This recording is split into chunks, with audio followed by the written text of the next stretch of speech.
I'm working on Caduce, which is a company to make better insurance reimbursement documentation for healthcare providers.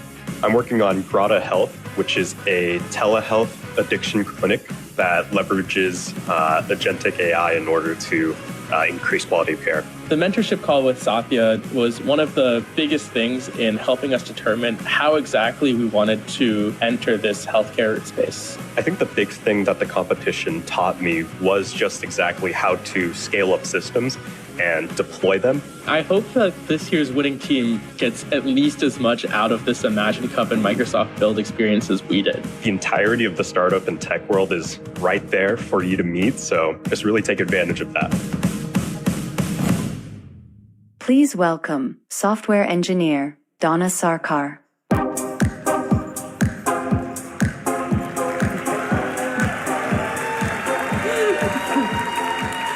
Hello, Microsoft Build. Who is ready to have a good time today? Everyone. Thank you so much for being here. All right, so let's do the most exciting part of the morning. For 24 years, Imagine Cup has been nurturing founders by bringing together the skills, the support, and the ecosystem they need, from cutting-edge tech to global connections, which influence not just what they build, but who they become as founders. This year, along with Microsoft for Startups, their journey was shaped by our partners at GitHub Education and Replit. They helped our founders build and ship with intention.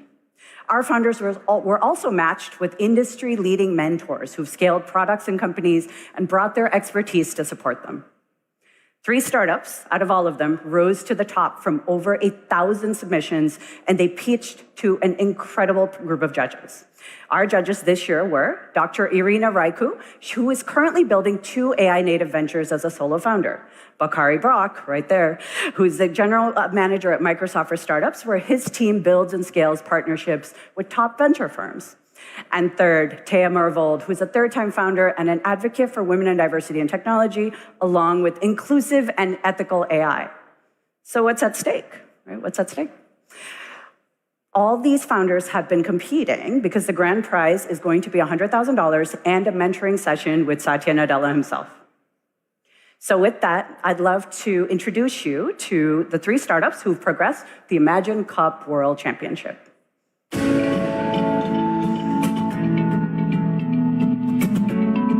What inspired me to create Copy Flag was when I experienced copyright infringement firsthand as a small independent creator.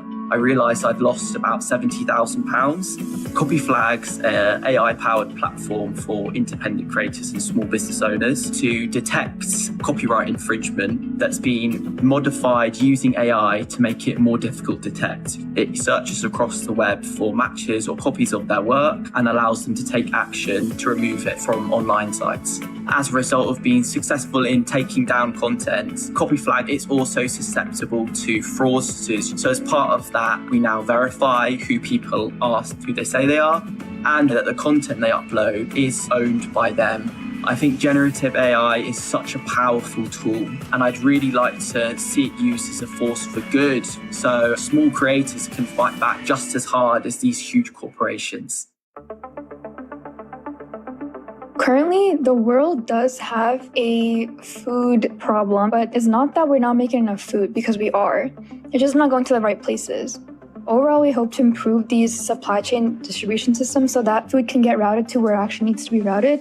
SpoilSafe uses sensors and AI to predict food spoilage before it happens, and this helps operators intervene across the supply chain. What we're trying to solve is not only reducing food waste on an environmental and monetary scale, but also bringing in actionable insight for these warehouse and distribution companies that inventory managers and supply chain operators can use in order to better manage their food inventory and not only prevent spoilage, but help distribute it out to the right retail store or grocery chain. The vision for SpoilSafe ultimately is eventually bringing this to consumers, because we feel like that is ultimately what will solve this worldwide issue with food spoilage. More than half the people going through physical therapy never really get better. We were able to recognize frustrations on both sides of this marketplace. There were patients who wanted care and couldn't get it, And there were providers who felt like they were doing work that could be automated. Revora Health is a platform that connects anyone who's injured with a specialist physical therapist in minutes instead of months at half the traditional cost, while providing support every step of the way. We make that matching process as seamless as possible, but also deeply personalized for both the provider and the patient. If you have any kind of disability, we have a way to meet you where you are, whether it's speaking a foreign language, whether it's gesturing, pointing, voice, text. We save physical therapists a ton of time across all of their workflows so they could spend more time providing high quality care and getting people to recover. Okay, who's ready to meet the Imagine Cup World finalists? Yes? Let's see what they built. Come on out.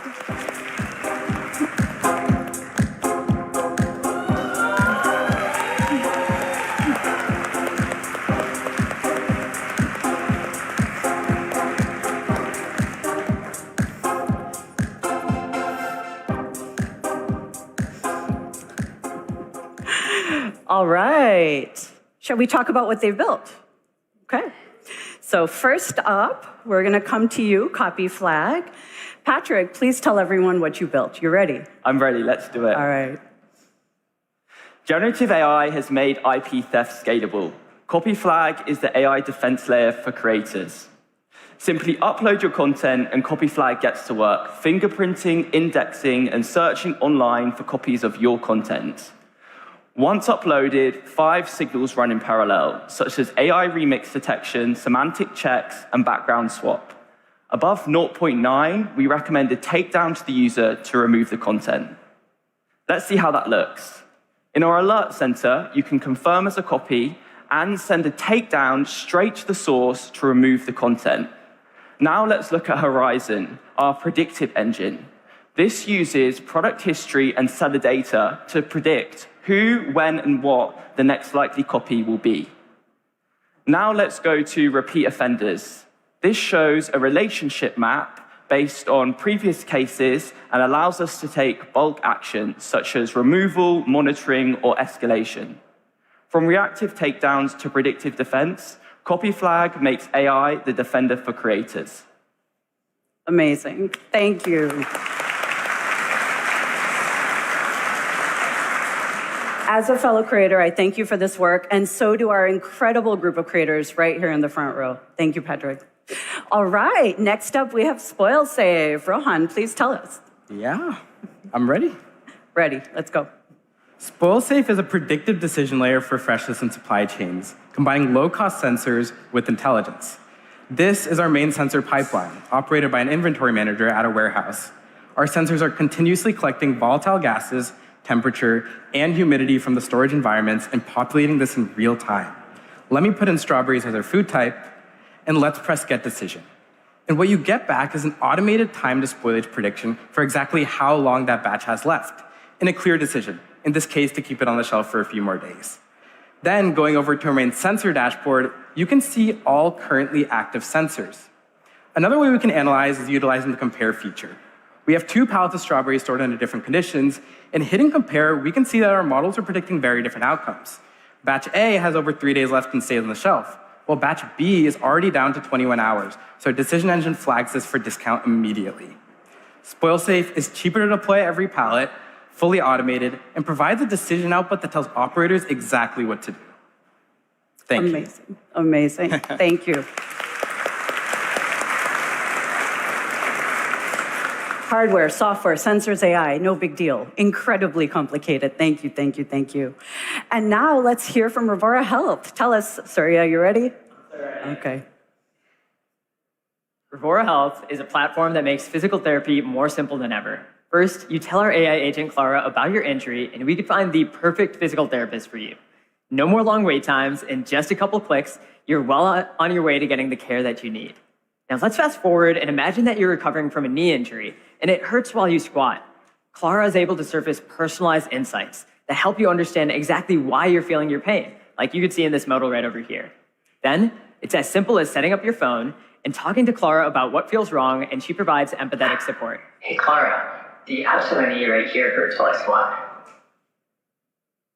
Sorry to hear that, Surya. Tell me more about what it feels like, and I can help reduce the pain. But we didn't stop there.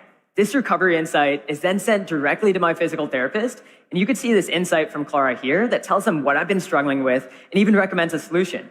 In a click of one button, they can update my care program to add clamshells so I don't feel that pain again. With Revora, we provide instant access, affordable care, and continuous guidance. Incredible. Thank you.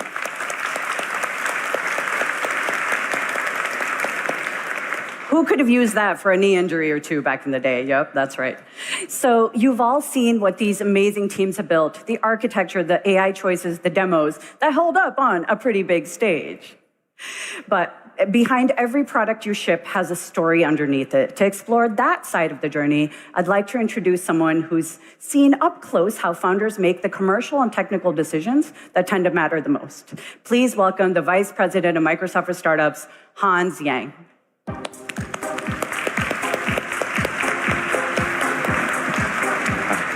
Thank you. Thanks, Donna. So, the best part of my job is drawing inspiration from student founders who are wise beyond their years.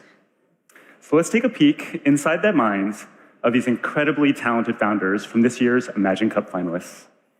Surya, you first, please. Trust is the currency of healthcare, and it typically takes years to learn.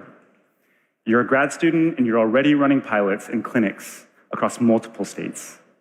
What's the lesson there for developers who feel like they're targeting an industry that isn't ready to let them in yet? I mean, you're spot on about trust, Hans. What I've learned from my experience is that trust, especially within healthcare, is actually built from the ground up, not the top down. So when I started, I built validation cycles directly with physical therapists and clinicians, and I was iterating every single day. And what I've realized is that breaking into an industry isn't about having the best credentials or years of experience. It's actually about earning the trust of the people who feel the pain the most. And so to my builders and founders out there, my advice to you is simple. Build with genuine curiosity and deep passion, and build alongside the people who can help you shape the future. That's great. Perfect. Co-design with your customers to build trust. That's great advice for a founder in any industry. Next, Vika Rohan. Vika, so after 50 customer conversations, one food safety director stopped you in your tracks with a single sentence. She said, "We don't need more data, we need actions." So how does a founder know when they finally heard the insight that inspires a pivot? Honestly, you know because it reframes everything you've already heard. We'd experienced versions of this shared sentiment across dozens of interviews, but it felt like separate problems to tackle. When the director said it clearly, it clicked. That's when we knew it was real. Not when the feedback is surprising, but when one sentence suddenly explains everyone else. That understanding completely changed our conversations. Instead of selling visibility, we now sell confidence. I love that pivot from selling information to selling an outcome. That's fantastic. I also understand your mom is out there, so do you want to wave to her really quick? Hi, Mom. So Patrick, you have a great story. Well, maybe not great. You lost 70,000 pounds of your own money to a problem that didn't have a solution yet. Creators are having their content copied or stolen, so you decided to build one. What convinced you to go from a victim of a problem to the builder of a solution? So yeah, unfortunately, it cost me £70,000 to really understand the problem. My designs were copied and resold, and then the insight hit me. Creators and brands are losing money to copyright infringement they can't even see.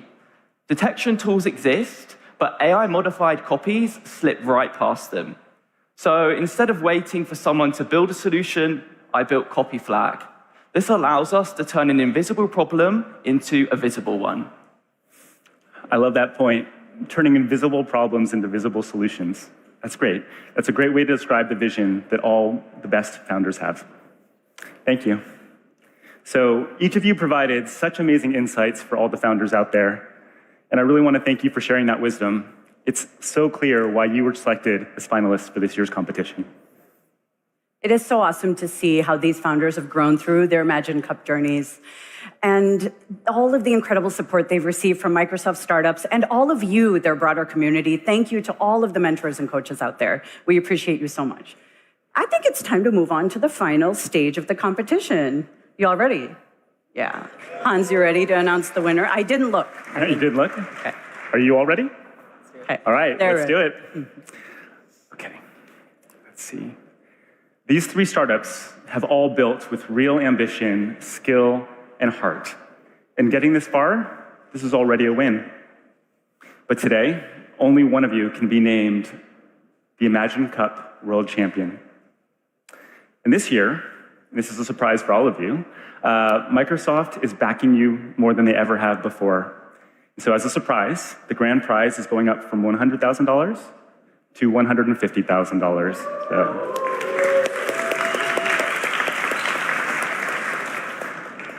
So the 2026 Imagine Cup World Champion is Copy Flag.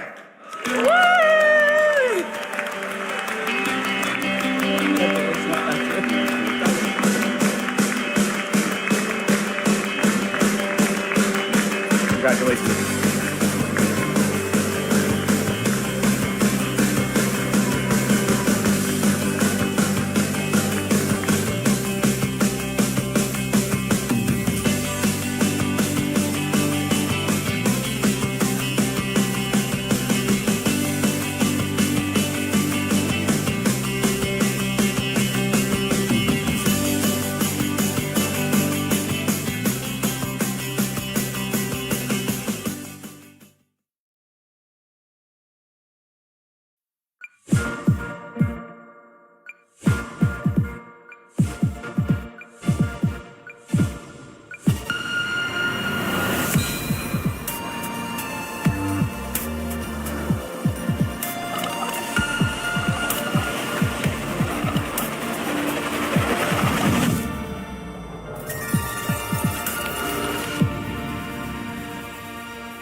Right.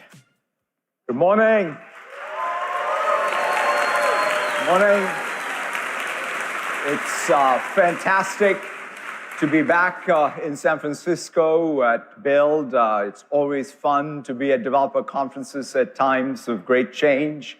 You know, developer conferences are always about understanding tech shifts, understanding the new stack, but it's also about really coming to grips with the new opportunity, right? For us as developers, for the companies that we work at, as well as the broader world.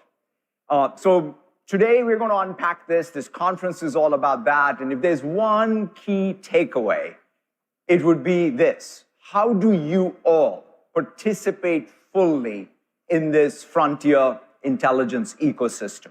Right? It's not about any one piece of technology that you'll hear about or even the platform itself. It's about the value that you can build, you can compound, you can create on top of the platform. That's what a developer conference needs to be about, and that's what we will focus on. So let's kind of get into it. Let's take a look at this AI stack that this conference is going to unpack in a great amount of detail. It starts, of course, with the compute fabric, right? That ubiquitous compute fabric that spans the edge and the cloud. You then have this layer, which is the emerging layer where you have the models, you have context, you have the tools the models can access. And then on top of that, you have the runtime where you deploy your agents and applications that you build on top of the context layer, on top of the model layer. And then, of course, you have the best tooling, to do all of this, and then you have the security, the compliance, and the governance, right? That's the simplest form of the tech stack. But let's kind of start where it always starts, which is infrastructure. And in fact, let's start at the edge with Windows. Because when you step back, the amount of compute there is at the edge is actually astounding, right? I mean, think about every NPU, GPU, CPU even. Every PC, if you sort of aggregate that, that's a lot of compute power. So we asked ourselves one simple question, right? If we can deliver unmetered intelligence to every desk and every home, right? It takes us all the way back to the very beginning, but that's what we said. Can we do that in this era of AI? And in fact, we're in some sense delivering that already today, right? When you look at something like, say, Outlook Summarize, it's actually using onboard AI locally. Same thing with PowerPoint Alt Text or Teams Super Resolution. It's just not Microsoft stuff. It's a bit, for example, Adobe After Effects or Premiere are both using Windows ML across NPUs and GPUs for local processing. And so today, one of the things that I'm really excited about in order to tap into all this compute power is to expand the scope of Windows ML and Windows AI, right? So you now have the full install base of GPUs that you can get to. So I'm really thrilled that every developer out there can count on building for local onboard AI and then have it run across all of the install base. Now, we are also announcing two very cool new models that are all going to run on Windows in-box. The first is a new SLM. It's sort of a more efficient model, Ion Instruct. And it's a great reasoning model. And then we have the planning model, Ion Plan, which is a local agentic loop. I mean, think about it, right? You now have a full local agentic loop. You can give it tools access and build a fully onboard agentic applications without having to round trip to the cloud. And of course, we said, in order to really push the limits, realize this unmetered intelligence, there's also a lot of hardware that's evolving too. And so we're thrilled to see the innovation across the Windows ecosystem, right? It's AMD with their Ryzen processors, the Panther Lake stuff from Intel is just exciting to see. Qualcomm announced two sets of things which are great, one on the high end with Snapdragon X2 Elite, and then on the low end, even for sub 500 PCs with Snapdragon C, so it's great to see all of this. And of course, that brings us to NVIDIA and RTX Spark. This is a next generation SoC for PCs. It brings together the CPU, the GPU, as well as the AI capabilities into a single SoC. And that's the exciting part. And it includes unified memory architecture and also the integrated DRTM, right? So you now have all of the systems innovation and the SoC coming together.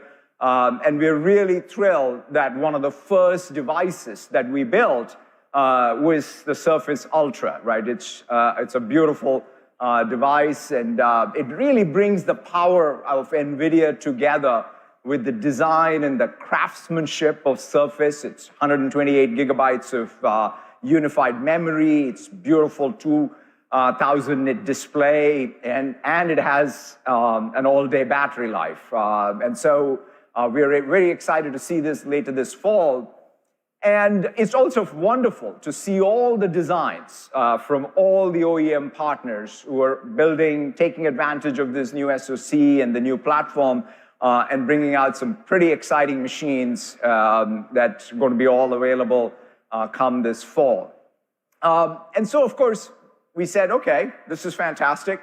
What can we do next? So we said, let's try and push this and push the architecture to its limit for developers, right? What if we could just max the compute, max the memory, build out that developer machine, that's the dream machine, and that's what we're announcing today. Surface RTX Spark, DevBox, let's roll the video.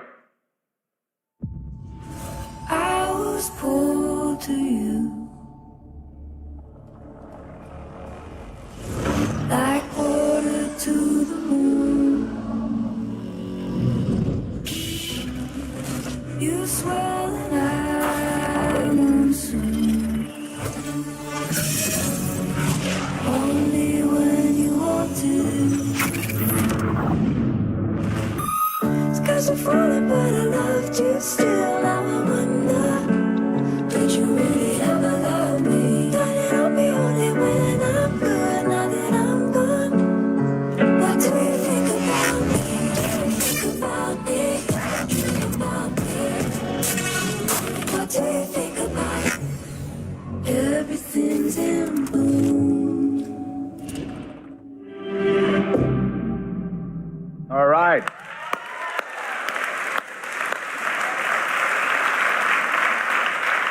Yeah, it's truly a dream machine. It's got a 1 petaflop of AI compute, 20 CPU cores. All of those things have 128 gigabytes of unified memory access. So super excited about this coming in the fall, and you can join the wait list. I'm on the wait list as well, so we'll get there. So then we said, why stop there? We said, what if we did one more thing? And in fact, I think Jensen did that already when he said Windows is coming to the DGX station. So I describe it as the desktop data center, which you can have right there and running a 1 trillion parameter model locally. I mean, just to sort of put it in perspective, it's pretty close to what perhaps we had when we built GPT-2, 5, or 3, right? When it was one of the first supercomputers. So it's pretty crazy to think that we've come this far where you can now have a data center on your desktop. And of course, we're extending the developer endpoints even to the cloud. Windows 365 now has the developer distribution that's optimized for developer productivity in the cloud. So that's the Windows 365 that I use every day. And it's simply about making Windows, whether it's on the laptop, the desktop, the cloud, wherever, the best place to build. And so to that end, we have tons and tons of updates, right? We're starting, by the way, with one of the favorite things for all of us, which is distraction-free dev environment. We're also introducing an intelligent terminal, which has got built-in GitHub Copilot, right? Terminal with sort of the Copilot intelligence. And of course, there's lots and lots of Linux love across Windows now. So you have 70 plus utilities. So grep in full glory is now available for regular Windows access. 70 plus utilities, as I said, all of that is coming to Windows. We're also bringing things from the Mac that you love, things like Starship, Z Shell, Homebrew is going to be native on Windows as well, so you'll be able to switch to Windows. And today, we're announcing WSL containers. This is, I know, been a point of pain when you're managing all these environments, switching all the mental gymnastics of trying to keep this straight. So having first-class support for containers will really help us be in the flow when you are building and deploying locally. And to show you all of this on our new Surface RTX Spark, I wanted to invite up on stage Kayla to just take a spin through all the dev tools. Kayla, go ahead.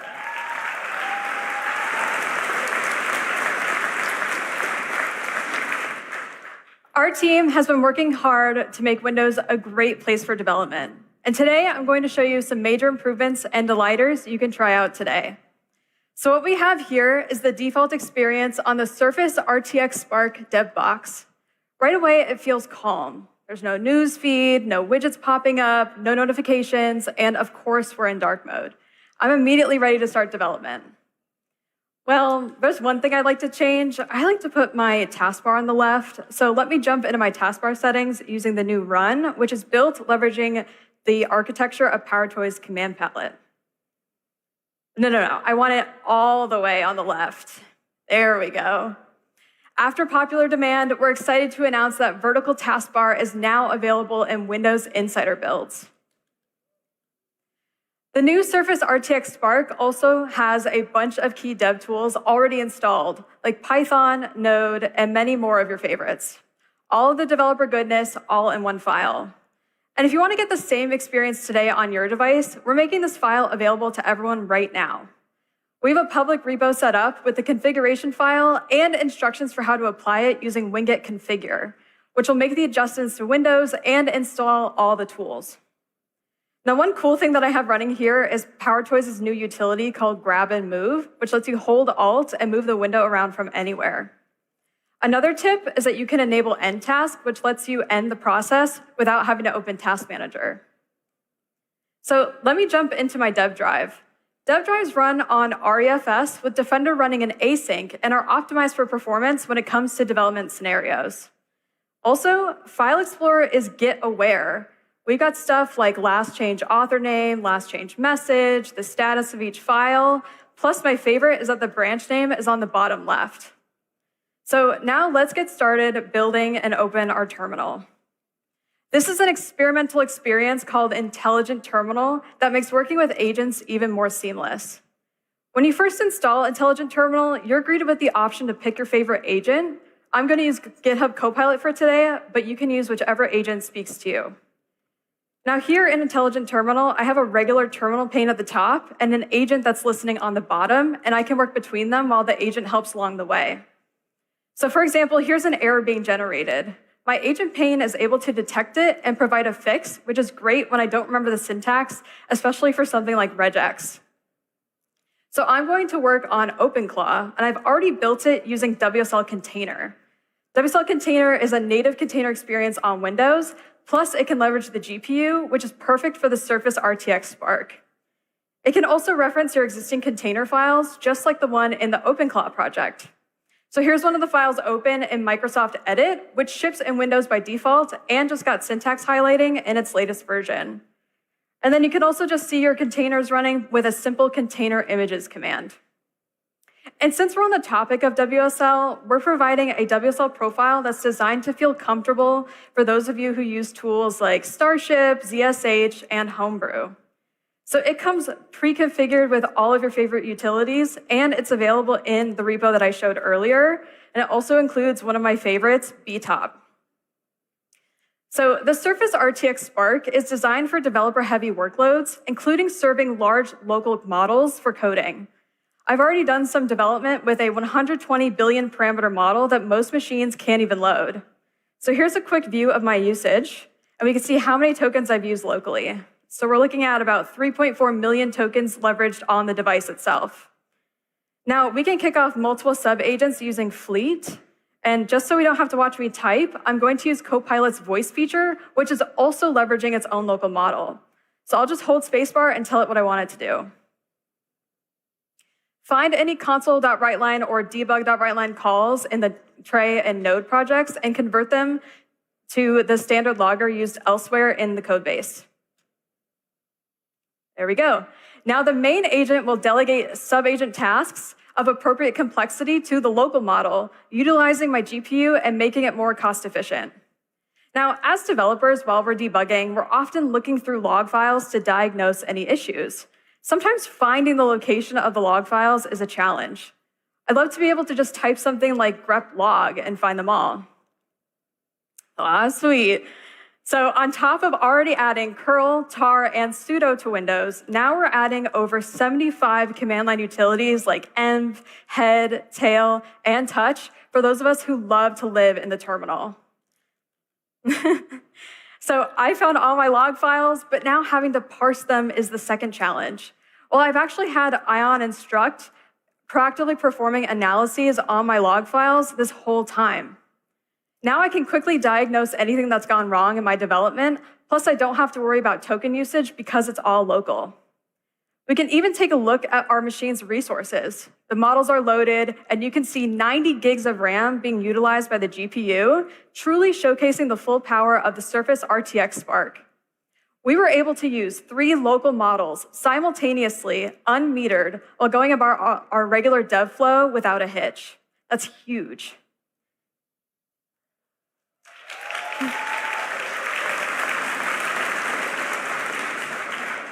So I know you're going to love what the team's been working on. We hope it gives you a glimpse of what's possible on Windows today and where we're headed next.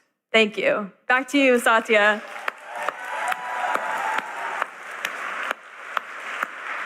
Yeah, that's really the beginning of this idea of unmetered intelligence, having those models and having the agents using the models work in parallel to what you may be doing along with the cloud as well. And that, I think, is what the platform enables as first class.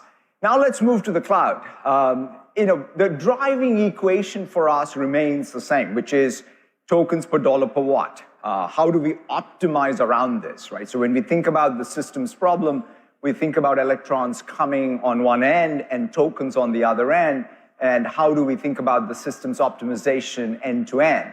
It starts with the data center design itself, right? The core compute, storage, network, all the accelerators that go into accelerating each of those components. How do you even think about the DC to DC connectivity and the networking, as well as the offload to something like the local compute, right? That's the sort of systems challenge.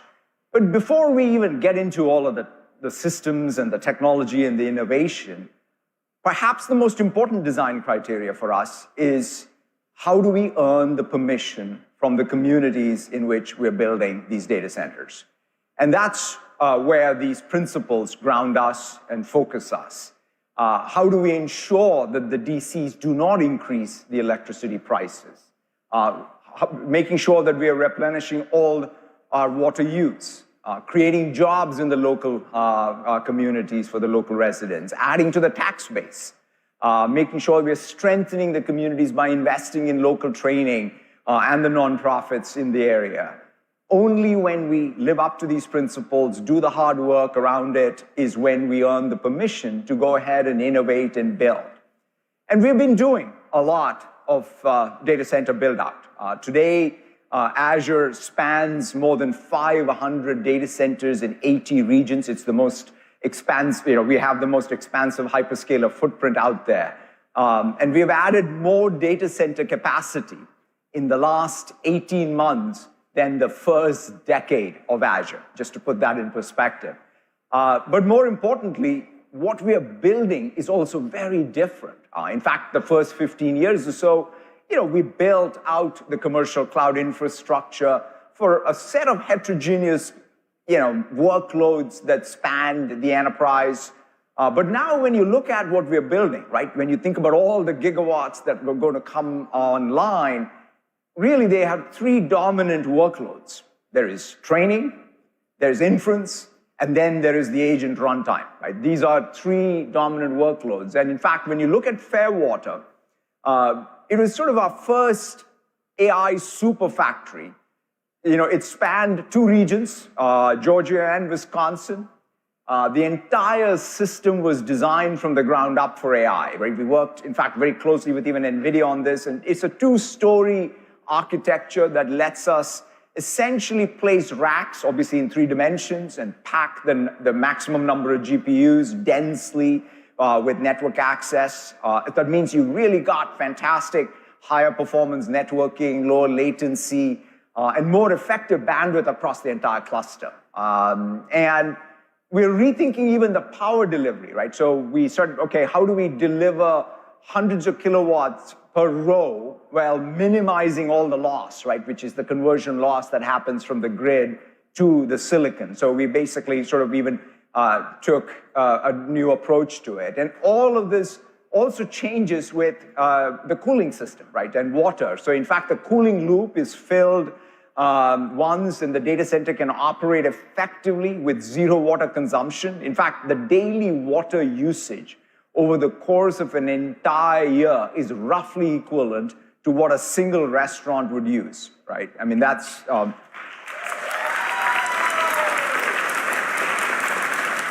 And when it comes to the systems and the silicon, again, we have a lot of choice. We have first-party silicon, we have partner systems. We were the very first cloud to bring up, in fact, NVIDIA's Vera Rubin system for validation. Very exciting to see that. We're working closely with AMD. We worked with them on MI300. Now we're working with them on their next generation AMD GPUs. Maya 200 is continuing to scale. In fact, it's live in Iowa and Arizona. We'll deploy it internationally later this year. It delivers 30% improved tokens per dollar compared to sort of what's the leading GPU today. And we have validated it with 5.5, GPT 5.5, and we are going to use that to power Microsoft 365 Copilot. And so when it comes to running these agents, the interesting thing now is it's no longer just about having an AI accelerator or a GPU. The CPU is really critical. In fact, the ratios may be even coming to 1:1. And that's why we are innovating with Cobalt. We're announcing the preview of Cobalt 200 VMs, our next generation ARM-based CPU designed for both cloud native and agent workloads today. So it's exciting to see Cobalt make progress as well. You know, one thing that we've been trying to make sure is that it's being optimized for these new workloads I talked about, right? These new agent workloads. So in fact, Cobalt delivers 50+% better performance than Cobalt 100 on cloud native. But we started benchmarking them using the GitHub Copilot traces, these agentic traces, to see, because the call patterns are so different. And we're now seeing 33% lower latency for the agent calls, 14% faster speed, 23% higher throughput. So this is about the co-design of both the AI accelerator and the CPU for the agent. And of course, when you talk about AI workloads, you need scale, you need reliability, and that's why the network becomes super critical. We have innovated with the MRC architecture and rebuilt how traffic across Azure moves to support AI workloads, which are fundamentally synchronous data parallel workloads, right? And so therefore they span tens and thousands of GPUs. And so you need to have them coherent. That's what the next frontier of, is for us to make sure we're able to keep scaling the network architecture. And of course, it's not about just inside the data center. It's also about connecting across the data centers. And every Fairwater data center, for example, is connected through our continent-spanning AI WAN, forming this truly fungible compute fabric. And all this innovation is exciting, but when you think about innovation, designing for AI, and I would say deep understanding of systems, there's no better company than NVIDIA, and there's no better person than Jensen to talk about it. So I wanted to invite live from Taipei, Jensen Huang, CEO and founder of NVIDIA.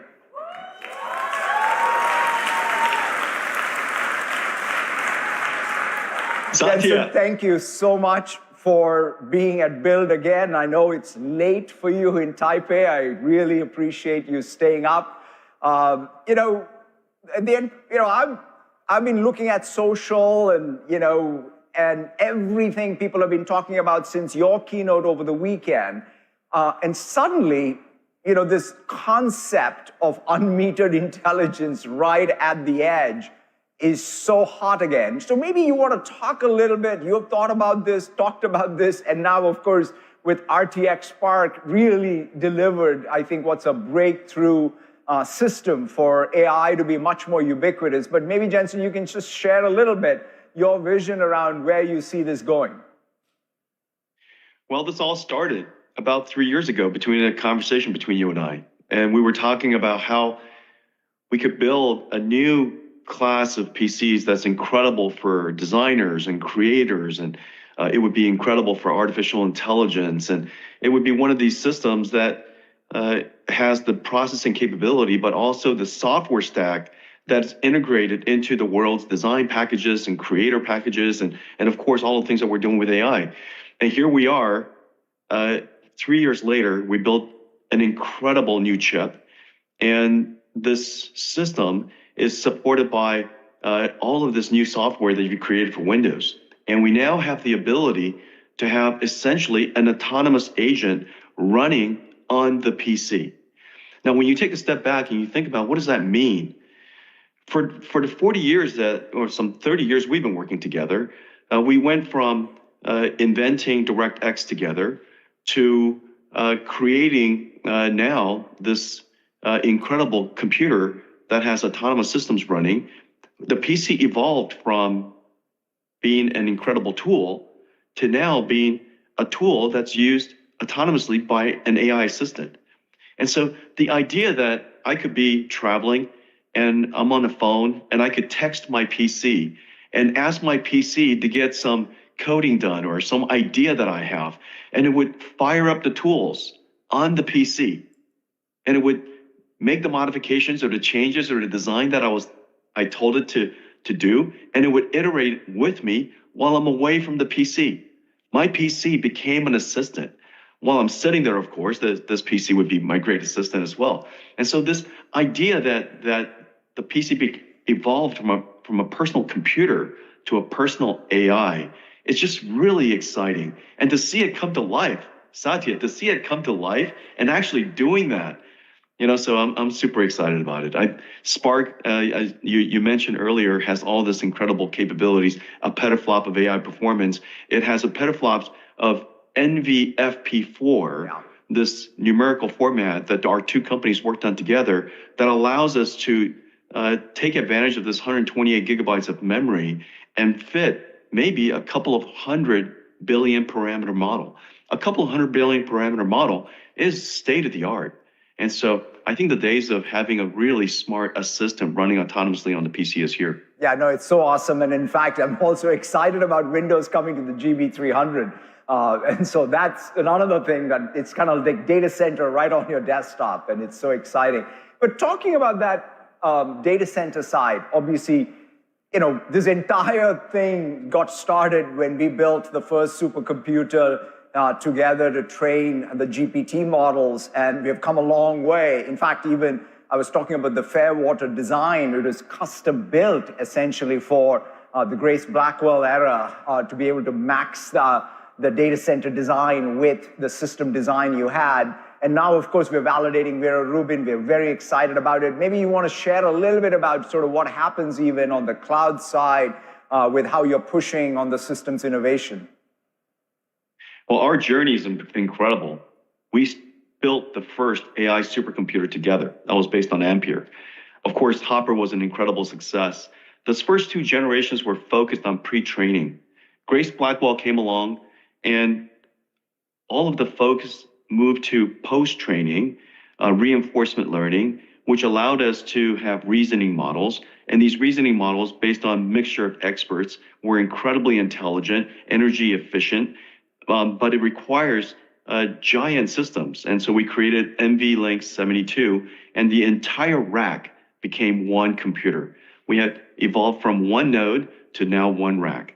Well, Microsoft deployed the largest number of Grace Blackwells in the world today. The fastest and the largest number of Grace Blackwells in the world. Fairwater is just a magnificent system to look at. It's just a miracle of engineering. It's just an incredible feat. It's completely liquid cooled. You mentioned something earlier that I'm very proud of as well, that it's closed looped, basically uses almost no water, and it's incredibly environmentally friendly. It's energy efficient. We're able to increase the token generation rate and reduce the cost of token generation by an order of magnitude, some 30 times over Hopper. So that was a huge achievement.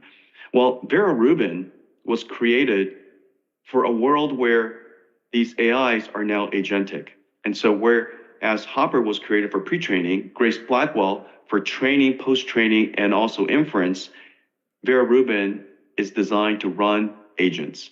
It's agents, as you know, this computing pattern is exactly the same computing pattern we're going to run on the RTX Spark.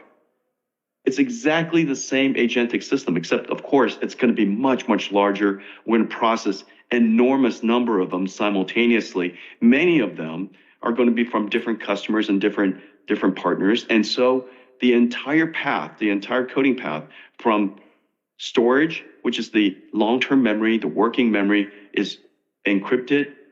The data is encrypted in transit. The data is also encrypted in use. And so we're going to really innovate in the area of confidential computing. And so this entire disaggregated, distributed computing system, you mentioned CPUs. Vera is a revolutionary CPU designed for agents. You know, the past CPUs were designed for humans. And, you know, we're just more patient than agents are. And agents want low latency, just as you've been working on as well. Vera was designed for extremely low latency. And so Vera Rubin is just completely revolutionary. I can't wait to show it to everybody. You've already stood it up. Yep. Our two teams have been working very closely, you know, almost long before the chips taped out, long before the systems were brought up. Our two teams were already completely aligned. And so the data centers were created for Vera Rubin. The Vera Rubin is designed and integrated into your complete stack, into your networking, into your security. And so the moment that our systems were rolling off the lines, they were being stood up at Microsoft. So I'm incredibly excited about the collaboration. Yeah, I know this speed of light execution between the teams is fantastic to see. And of course, all this is to power the ecosystem around us, right? I mean, you and I, having grown up with the PC, the server, and now with AI, have always thought about, ultimately, it's about creating the opportunity for every developer, every organization to build on the work that we do and the platforms we create. And speaking of that, there's a lot of software that NVIDIA builds that's all also coming.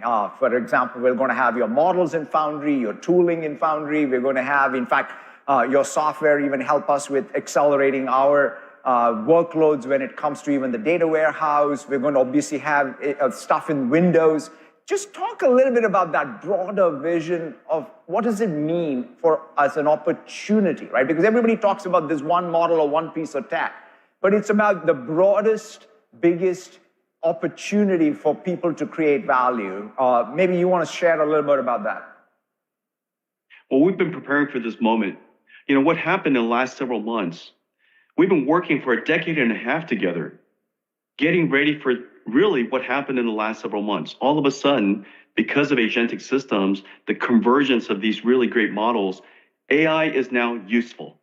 If you just look at GitHub, the commits into GitHub is gone completely parabolic. In the last several months, the number of commits increased by a factor of 3. It's clear that agentic systems are useful, that it's doing productive work, and also tokens are now profitable as a result. And so the amount of demand for compute between the usage of the AI and the computation that's necessary for agents, the compute demand has really gone through the roof. Well, one of the things that we've been doing together is making sure that all of the tools that the agents are going to use are fully accelerated. Fabric, for example, is now fully accelerated. We're accelerating data processing, SQL, Spark, semantic-based, vector-based, graph-based. We're going to make sure that all of the tools that are available on Azure are going to be fully GPU accelerated because the agents are going to be impatient. The faster we can get the answers back to the agents, the faster they can iterate, the faster they can generate tokens, which are ultimately what the developers, both of our customers, would like to do, is generate a lot of tokens that are really profitable, that are highly intelligent.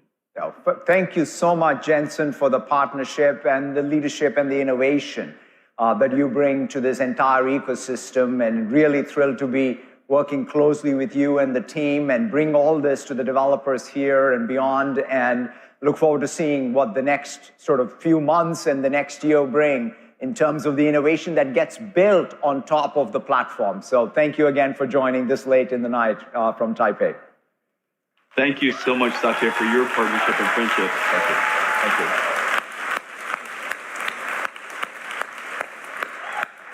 So far, we've talked about the edge and the cloud.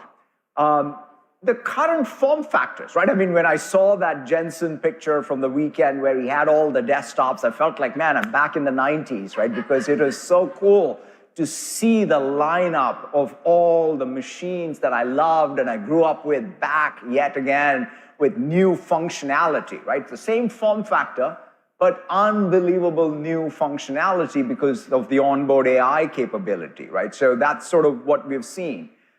with the laptop, the desktop, and of course with the cloud. But it also, sets up that next question. If you have that capability, which is new function, and you can put it into existing form factors, can you even purpose build new form factors for the new function? Can you build a new platform even for the agent era? And that is the motivation behind Project Solara, which we're introducing today. And to talk about this, I wanted to invite Stevie on stage, but first, let's roll the video. First, there's you. Then, everything in front of you. We get it. The noise, the weight of it all. And so we've been building something. A new chip-to-cloud platform for an agent-first world and for new agent-first devices. You come close, it's ready when you are. You speak, it understands you. What matters comes forward. Everything else falls away. And when you want it to keep going, it keeps going. Your call. Sometimes it sits with you. Sometimes it goes with you. Sometimes it sees what you want it to see. It doesn't decide for you. It just lights the path and tries to clear the way when you need it to. And that's the idea.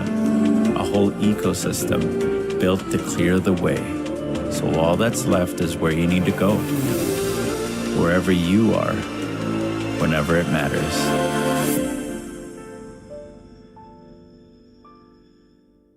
I am so excited to be here. It really is great to be back on this stage. Now, before I talk about those awesome new devices you just saw, let me start with the why. Back at Build 2023, I talked about the outside AI application structure, where AI moves from operating within the application frame to operating globally, working across multiple apps and services to connect, coordinate, and maintain context across entire workflows, devices, and timescales. What if there were an ecosystem of devices specifically designed for that new type of application structure, for those types of agents, for that transformational interaction technology? That is the impetus behind Project Solara. But with so many possible forms, which one do you pick? What is the next device? You see, the big aha for us is that it's not about choosing one specific form factor. It is about creating a system that extends your agent across a constellation of devices. The next computer is not one device. It is all these devices working together as one system, with agents showing up closer to where and when you need them. To realize this vision, two challenges immediately show up. First, many specialized form factors already exist, but often rely on custom one-off apps and fragmented stacks that are difficult and expensive to build, deploy, and maintain. And second, across every industry, people and organizations are already building their own agents, deeply specialized and instrumented for their work. But the impact of those agents is constrained by how and where they can exist. Project Solara addresses both by giving organizations a way to extend their agents onto new, purpose-built, easy-to-manage form factors designed to reach the nooks and crannies where conventional computers either do not exist or are not optimal. It's a turnkey solution for building unique agent-first devices enabled by three pillars. First, it's enterprise-ready, enabled by the AOSP-based Microsoft Device Ecosystem Platform. Second, it has an agent-driven interaction model with just-in-time UI that adapts to the form factor. And third, it has extensibility so you can bring your own agents. And tying it all together is Azure, unifying the system across cloud and device. Okay, that's enough of that. Now let's talk about the devices. Today, we're previewing two very broad categories. The first is stationary, and the second is portable. The first device is designed for your desk, and it's built on MediaTek silicon. With Hello for Business, just walking up to the device securely signs you in, giving you direct access to your agents, just like Nathan's about to show you here. For the information worker, this means frictionless yet protected access to Microsoft 365 Copilot grounded in Work IQ. And with a simple glance, it surfaces what matters next in your workday, helping you think, plan, and even act by delegating tasks to your agents with a simple tap or just using your voice. Think of it as a dedicated, secured ambient device for work. It even supports experiences like handoff between devices, acting as a companion to your existing Windows PC. Or it can even let you access your cloud PC through Windows 365 and a connected monitor. How cool is that?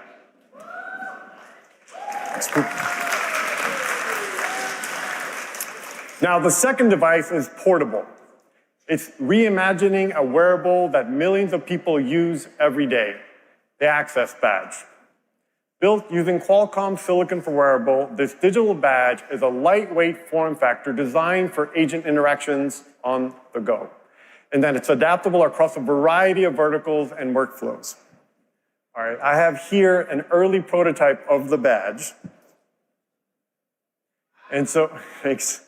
And using my fingerprint, I tap to unlock the device, and I have access now to all my agents in a secured manner.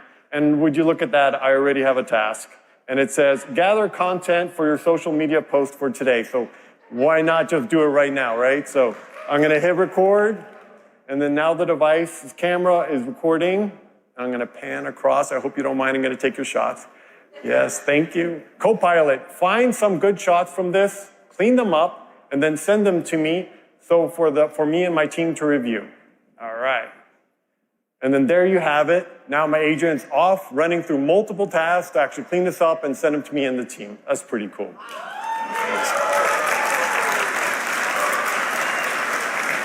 Okay, I know it's a simple demo, but it's all agent-driven, and there are so many verticals, so many opportunities. I mean, for example, imagine in healthcare, from the moment you pick up the device, the right agent shapes the experience around the role and the workflow, helping with check-ins, patient records, and critical insights, all through enterprise-grade secure access. And with the built-in microphones, the nurse can start a hands-free voice-based documentation, including diarization and annotation. And the side-facing camera can be used to verify and document patient vitals, or even scan in medications and help verify workflows. You know, these are just a few examples of how this small, purpose-built wearable can bring intelligence directly into the flow of patient care, helping nurses access and gather and even act on information while staying present with the patient. And while both the stationary and portable concept devices represent a specific expression of agent-first devices, their core reference hardware and software are designed to be highly flexible. I mean, just with a few changes, loading a different agent, adjusting the shape, the screen size, the sensors, or even input methods, the same foundation, the same software can be adapted for many verticals and workflows, such as retail, industrial, hospitality, financial service, legal, and so forth. I mean, that is the power of the platform, that flexibility. So whatever your scenario, there are thousands of untapped opportunities to bring agent workflows into places where computing has not naturally fit before. And while this is an early look, we're really excited that AccuWeather, Best Buy, CVS Health, Levi's, Target, and others are working towards exploring how specialized agents and devices can improve their workflows. This is the broader opportunity for the ecosystem. Agents moving outside the app and taking shape in devices designed for a specific scenario, a specific customer, and a specific place. And for all of you, this is the moment to imagine where your agents should live, what form they should take, and what new work they can unlock. Last week, Satya sat down with Cristiano Amon from Qualcomm to discuss this future. Let's roll a video. Cristiano, it's so wonderful having you here at Device Lab and to talk about these new reference designs. Very happy to be here. I have been to this Device Lab a lot recently. You know, one of the things that you and I have chatted for a while is how there's a real platform shift. We're moving from building operating systems, devices for apps to agents. You want to talk a little bit about how you see this? Yeah, absolutely. And every generation of technology transition was in a shift. And I think this one seems to be a very big one. Agents really changes the whole nature of the device in itself, starting with the fact that if the AI understand the world the way we understand it, it's going to be closer to our senses. It's going to be closer to our eyes, to our mouth, to our ears. It's going to be things that we wear. And it's changing the nature of the computing. I think you need a computing that is now geared towards real-time context and from silicon to cloud. I mean, this is sort of one of the reference designs we have, which I love. There's stuff happening at the edge here on this device. There's things on the cloud. You want to talk a little bit about the core systems and silicon implications for such a new ecosystem? You need a very power-efficient CPU. The whole silicon is designed for you to have a cloud-native experience. And then you have a lot of sensors. Right. A lot of sensors for context. It's a much more personalized and bespoke experience than an app in itself. And I think that's changing the nature of devices. And even the definition of a wearable platform is changing in itself. And you started to see those incredible new form factors. That computing platform, one of the things that you and I have talked a lot about is how do you build it such that there is an open ecosystem, right? Because it's not about one agent. It's about any agent. This is what makes it very, very interesting and exciting. Because the smartphone today is at the center of your digital life, the job of those devices today is to be extending the functionality of the smartphone. And because of that, you actually saw that many of those platforms became vertical. It was a natural thing to have a vertical platform from the same company because the phone was at the center. That changes dramatically when you think about agents. And agents becomes the center of your digital experience. And I think the industry is going to be looking for an open horizontal platform that actually enable the agents to be interacting with the best possible device for different applications.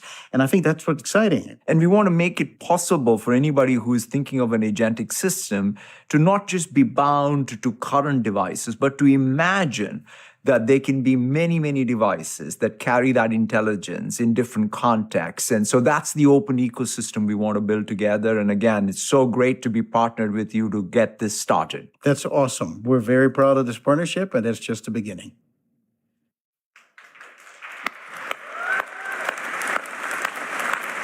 Thank you very much, Stevie and Cristiano. We are very excited about Project Solara. It's sort of a new platform. But perhaps more importantly, it's a set of new platform rules that don't, in some sense, hem in what you can imagine, the type of form factors, where your agents live. I think always whenever these new platforms have come, you get to rewrite even the rules of how new platforms operate. And that's what we're trying to get done with Project Solara so that you as developers and enterprises have the flexibility to imagine the form factors that you want and have your agents be ubiquitous. Now let's go up the stack to the next layer. We are building a new intelligence layer, bringing together the models, context, as well as the tools. It, of course, starts with model choice. Every customer, every developer is going to choose the right model for the right task and their eval mix, latency budget, even COGS budgets. And Foundry today has over 11,000 models. It's the largest model catalog out there, from OpenAI to Anthropic, and of course, even MAI models. And just last week, we brought the OpenAI real-time voice models along with Claude Opus 4.8 to Foundry. So we're continuing to bring all these frontier models.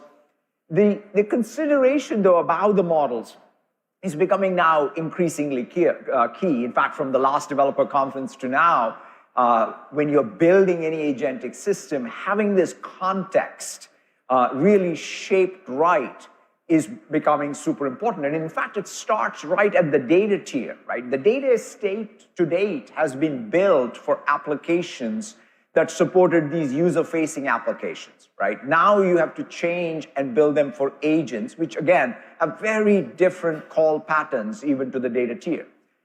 Agents are continuously storing, retrieving, reasoning, acting, and learning, right? That's sort of what's happening in a continuous loop.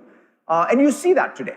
Agents are using things like Cosmos DB for their memory. In fact, ChatGPT does. Azure Search is used for retrieval of indices and embeddings.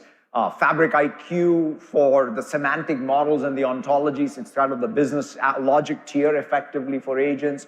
And also, you have Fabric real-time intelligence for all the observability traces, which now brings me to a very exciting new service, Horizon DB, which is our fully managed PostgreSQL service on Azure. Really thrilled to have this.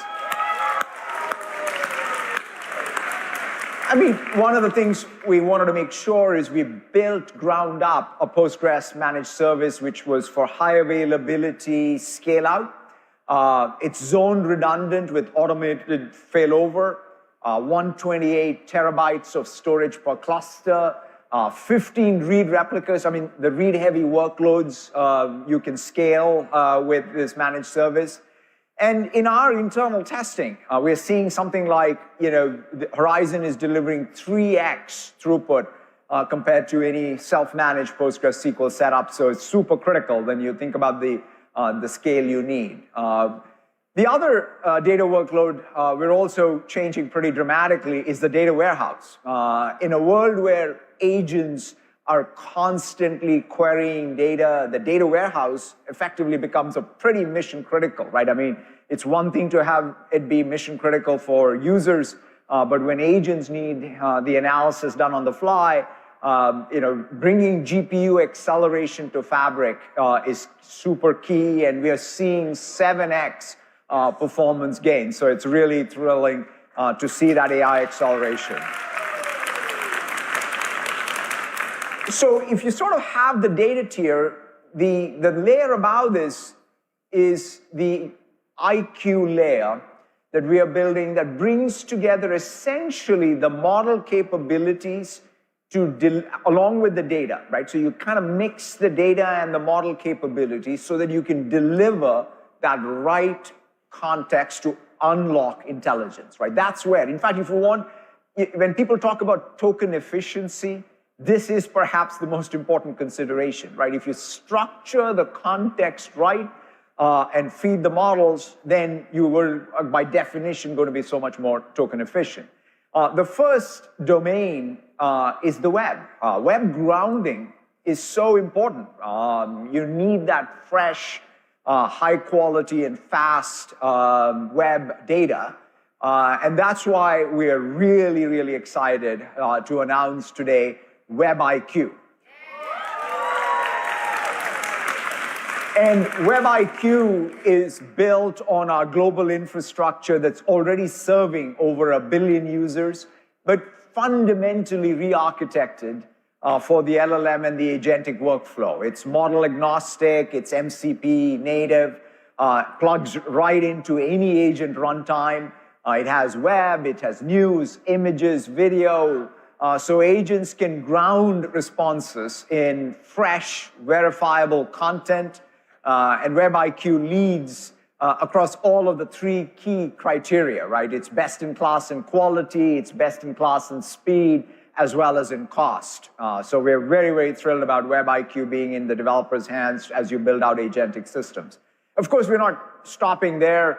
Beyond the web, every developer wants to be able to ground their agents on what's the most valuable data across the enterprise. And so we are bringing together Foundry, Fabric, and Microsoft 365 as this unified IQ layer, right? It's a continuously updated understanding of your organization to show you all of this rich IQ in action, building real-life agents. Here is Elijah. Elijah, take it away. Agents are only as good as the context we give them. Microsoft IQ unifies enterprise intelligence for every organization. I'm here at a power utilities control center and will start by running a long-running agent. This agent is going to help us assess the current grid operations incident and produce a brief for us so we can respond accordingly. Now, I'm going to go ahead and kick that off. And while that runs, let me show you how we got here with context from Microsoft IQ. We built our agent in Microsoft Foundry. It's connected to various tools, and it's also wired to a Foundry IQ knowledge base, a single grounded source that packages our documents, operational data, and people into context the agent can reason over. After building the agent in Foundry, we published it to Microsoft 365 for the whole team. Let's go see it in action. Now, here in M365, I will start with a question about current events that an ungrounded LLM wouldn't be able to answer. I'm going to ask about current electricity prices in SF. For this, our agent pulls in the first IQ in our toolbox, Web IQ, search built for the AI era. Web IQ delivers industry-leading quality, velocity, and efficiency. Web IQ constantly indexes fresh official sources from across the web, and additionally, Web IQ does a great job with semantic documents.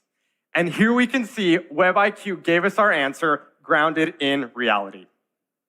Now, not only can we deploy our agent here in M365, but we can also embed it in our custom apps. Let's head back to the control center. Let's see how we handled a previous incident. So after using Web IQ to gather external info, we asked for details about our potentially at-risk substations. The real power of Microsoft IQ comes when we combine that external knowledge with our own internal enterprise context. For this information, our agent pulls in the next layer of Microsoft IQ, Fabric IQ. Here is Brightline's grid represented as a fabric ontology, an operational model of the live grid. And critically, we didn't build this from scratch. Fabric takes the Power BI semantic models used by millions of customers today and lets teams extend them into rich ontologies that help run the business. This model is coupled with live telemetry, so it reflects the real operational state of the grid minute by minute. This is what Microsoft IQ means by enterprise intelligence.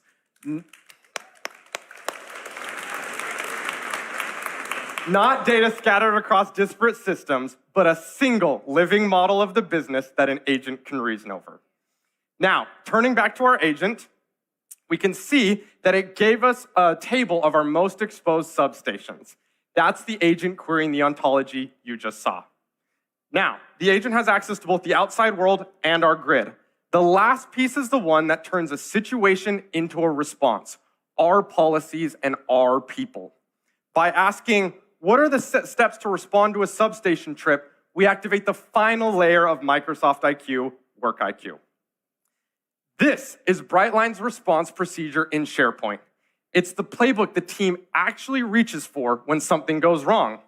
And the important thing is, the agent isn't working from a stale upload or copied snapshot. It's answering from the same source the team maintains day to day. When the procedure changes, the answer changes with it. No re-uploads, no prompt rebuilds, and no stale versions. And critically, this is your knowledge. The assets you create stay with you, no matter what model or agent is reasoning over them. Now, if we return to our agent, we can see the proper way to respond to this issue. Not a generic recommendation, but our playbook applied to this incident. Now, we just saw one situation, 3 questions, and 1 connected answer. Now let's go check back in on our long-running agent. And, let's just check the backup really quick. Moment of truth. And boom. Our task finished. Here we can see every step the agent took. First, beginning with Web IQ, connecting it to the outside world. Second, Fabric IQ through Foundry, anchoring it in the real state of our operations. And third, Work IQ, grounding it in our people and procedures. I triggered this manually, but with Foundry routines, this can run on a schedule, turning a one-off response into continuous proactive execution. And if we look closely, we can see it even use the power of Work IQ to alert me directly about the incident. And if we go ahead and check Teams, it sent me an incident brief notifying me of the situation.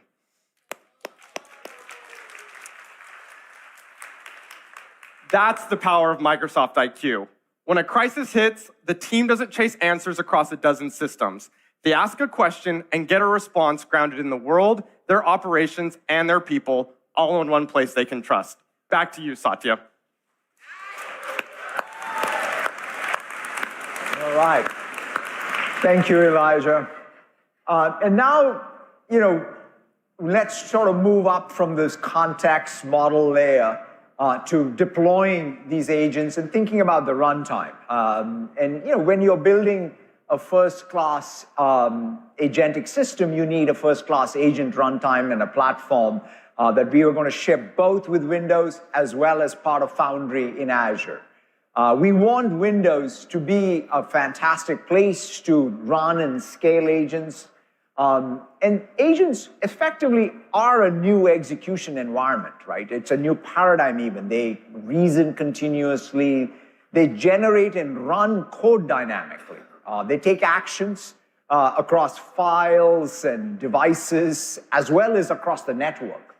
Obviously, there's a lot of power in it, right? The fact that it can generate code and act on it on a long-running agent that's autonomous. But obviously, it creates new risk. And that's why today we're introducing Microsoft Execution Containers, or MXC. MXC is a new policy layer that lets Windows apply isolation and containment using OS native primitives, right? You need to bake this into the operating system so that the containment is enforced by policy. You can have process-level isolation for lightweight agent actions. You can have session-level isolation for user separation. So Windows and Linux virtual machines, in fact, are also great, including WSL, for much stronger boundaries. And in fact, if you want full isolation and containment, Windows 365 for agents for maximum isolation in a separate managed environment effectively. You can pick the right containment option for the workload, and Windows will enforce it via MXC. And so I think this becomes pretty critical as you think about deploying agents at scale on your Windows desktop. We want to ensure containment is enforced, of course, regardless of who builds the agent, right? So this is why you want to bake it into the operating system. To that end, we are working with many partners to ensure that containment we are building supports real developer workloads out there and also addresses the needs. In fact, NVIDIA is bringing OpenShell to Windows to securely execute autonomous AI agents. And today, we're really thrilled to announce that OpenClaw runs on Windows leveraging MXC.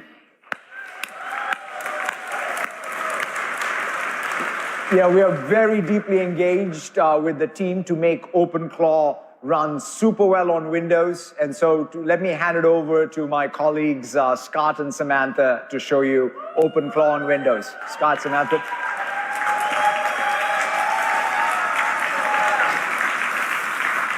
Hey, friends.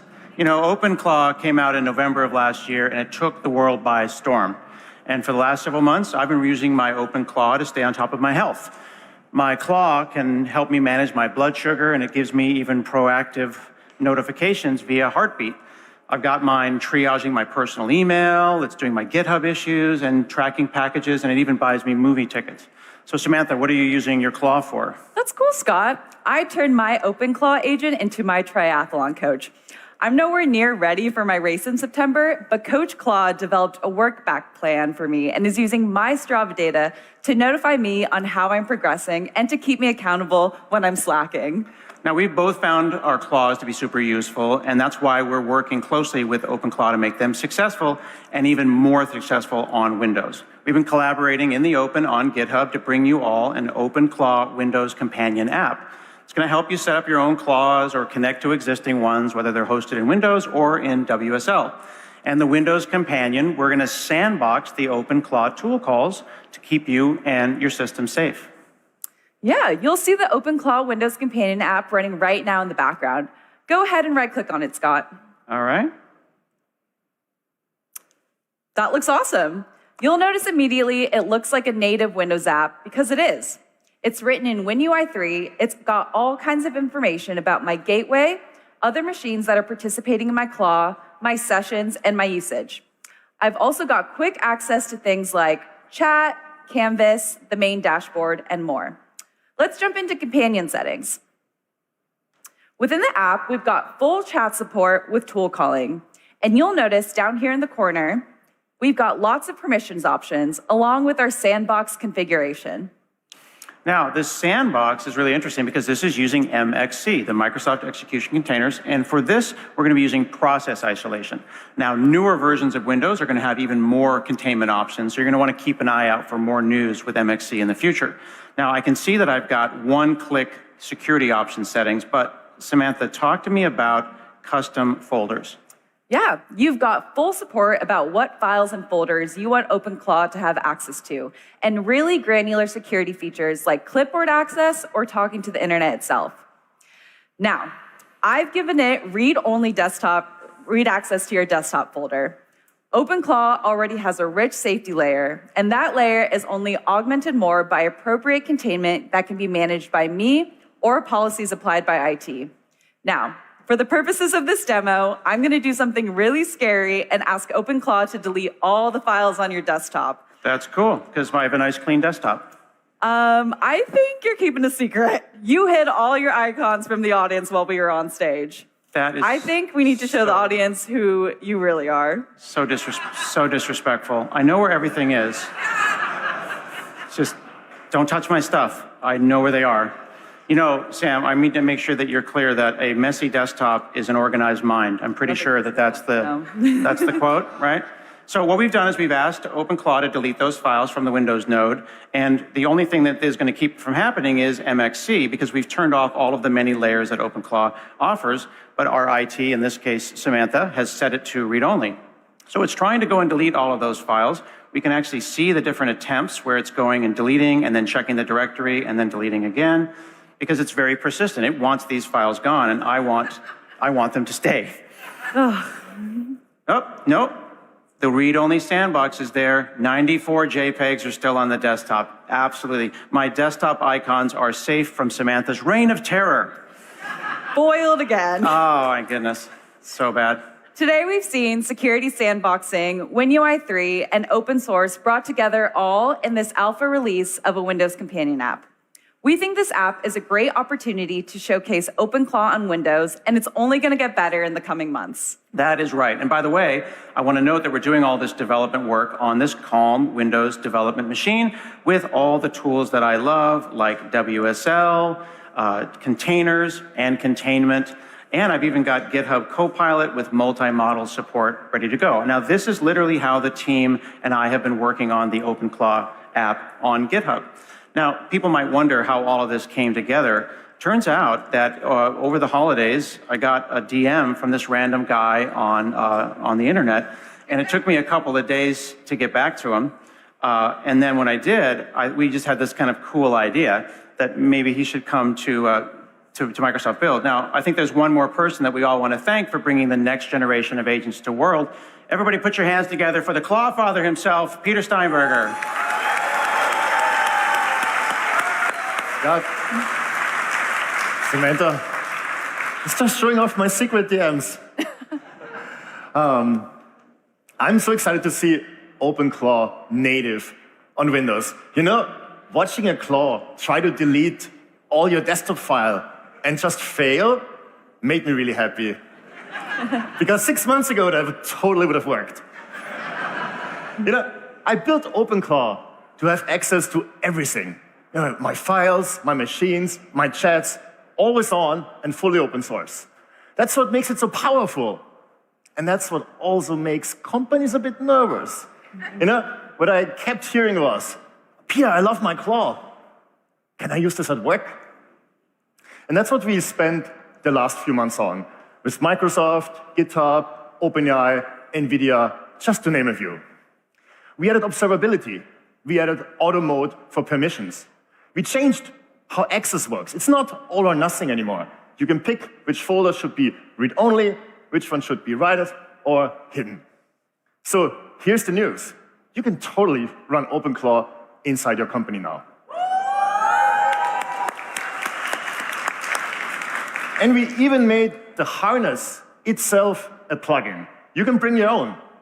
Copilot, Codex, whatever you already trust, and your rules come right with it. And then you put OpenClaw on top of it. You get persistent memory, heartbeats, and you get a claw right inside Slack or Teams. It's been really exciting to see OpenClaw grow into something much bigger, a global movement and a community. And I started the OpenClaw Foundation, a real nonprofit, so it stays open and neutral. Any model, any operating system. Because we are entering a new era of building with agents. More capability for the people who don't code, and more power for those who do. And we get to do this. We get to build it together in the open. So my task is simple. Come build with us. Thank you. Fantastic. Thank you very much to Peter. Thank you to Samantha. Thank you to the Companion App team for their hard work. Thank you to the OpenClaw community for giving everyone here a crustacean of their own. And as we walk out, I want to remind you that that's the first time you've ever seen OpenClaw running on a Surface Laptop Ultra. Goodbye.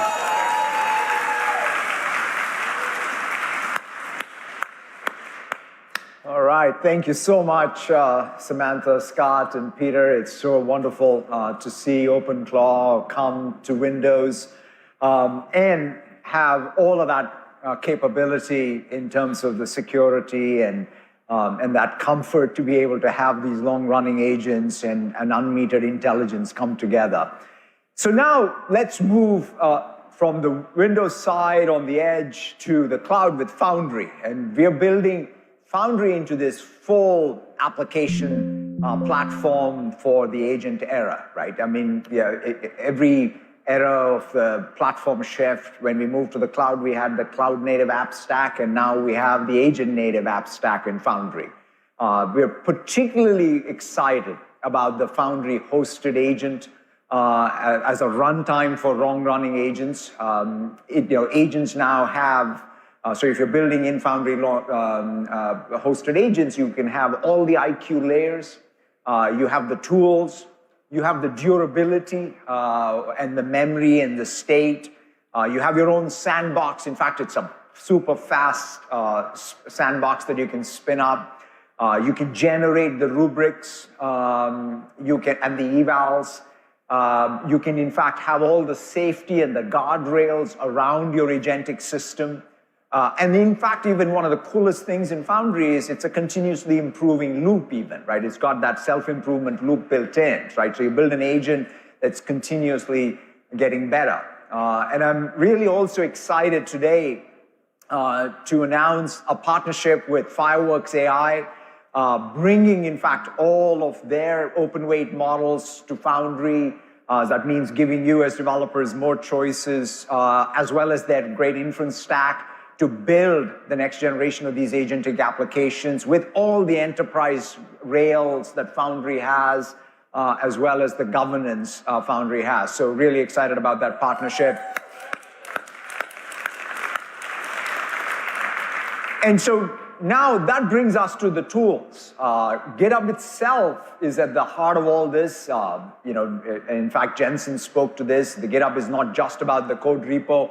It's becoming the control plane for all the agents. And nearly everything we measure on GitHub, whether it's repo creation, PR activity, API usage, actions, all of them are growing faster because of these agentic workflows. This new scale is driven by humans and agents collaborating together. And we're exposing our tooling across every form factor. In fact, we have seen tremendous growth in CLI, driven, the approachability of the CLI form factor. It's always been great to go to a terminal. And now, though, when combined with the power of the models and natural language, CLI has become the thing that everybody goes to. But at the end of the day, when you have hundreds of CLIs, it becomes pretty complicated.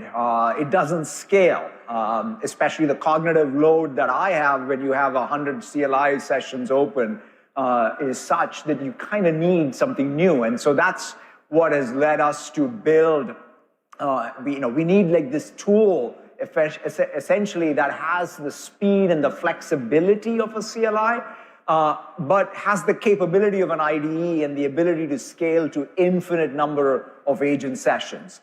And so today we are taking that next big step, introducing our new GitHub Copilot app.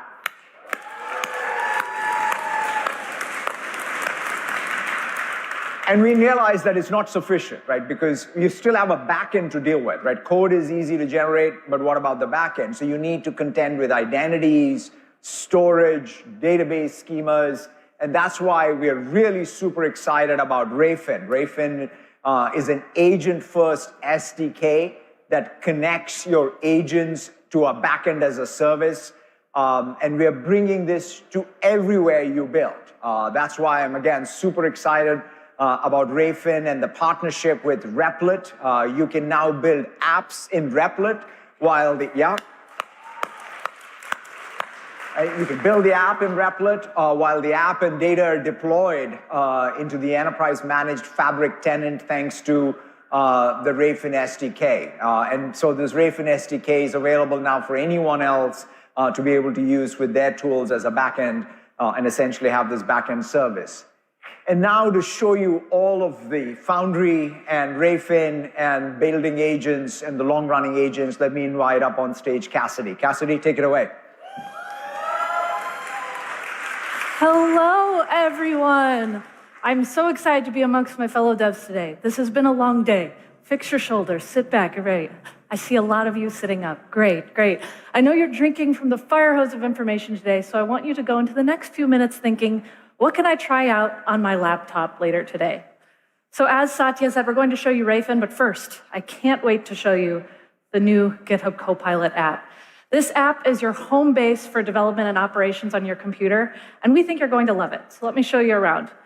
When you open up the app from the start, you see this home screen here, where you can kick off a new agentic coding session. But also, before I get into the serious stuff, you can drag Mona around, and there's a game. Look. It's so fun. Okay, I'm not very good at it, so let's just get back to, you can kick off a new agentic coding session. So I started off one a little bit earlier here, and it gave me a review of a bunch of release blockers. Which one should I fix? Call it out. 8, 3, the critical ones. You know what? How about we just do all of them? Let's go. This app will now kick off a separate session for every single issue here. I don't have to worry about stashing or coding complex or anything because the app takes care of that with Git work trees. Git work trees are isolated environments for each session that you run, so your agents can work in parallel without stepping on each other. But you still have to merge them, right? So Copilot has your back there too. If I head over, not to this one, but to this issue here, I can run agent merge. And when I enable agent merge, Copilot will continuously babysit this PR through CI checks, code review, and merge conflicts. Okay, let me keep showing you around while those are still running. Now, if I head over to my work, I can see a focused view of all of my activity and just projects loaded in the app, issues and PRs, everything here.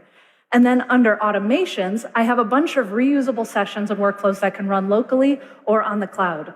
You see there's issue poetry there. That is real, and that is load-bearing. Okay, and now under sessions, like I briefly showed earlier, these are sessions. If I want to add a new repository, I can click that button here, and it can pull from a local repo or from a GitHub repository. And then if I were to just add one, I can add a session in Pocket Cal. This is an open source repo. I can start a session anywhere and it just loads it. I don't have to clone, I don't have to pull, it just works. Now, when I look at a session within this repository, let me look at this other one over here. I get an integrated browser, there's a terminal, I can see the chat, it's all loading. I can even toggle light mode and dark mode in here. And there's also this great button, Pick and Polish, where if I click that, I can pick and polish anything in this app, and it adds it to the chat, and I can say, hey, I want you to add reordering to this list, and it'll just work, all living in there. I have access to all the most popular models via my single GitHub Copilot subscription, including those from OpenAI, Anthropic, and Google. You can see all of them in our model picker. And having model choice is great. Not only can you pick the right model for the task, but for bigger features, Copilot can request a rubber duck review. So in this session here, for example, I was using GPT 5.5, but if I scroll up, it actually requested one from Claude Opus 4.8. All models have blind spots, and the power of the Copilot multi-model approach means that I can catch them earlier. And this is all very cool. But working with AI in 2026 should be more than just chat. You just saw me scrolling that. There's so many words here. So today, I'm very excited to show you the concept of a canvas. I'm going to open one right there. The canvas is how an agent can build a custom UI to communicate with you. What if your AI could see? Everyone say, demo gods, bless us. Okay, let's see if it works.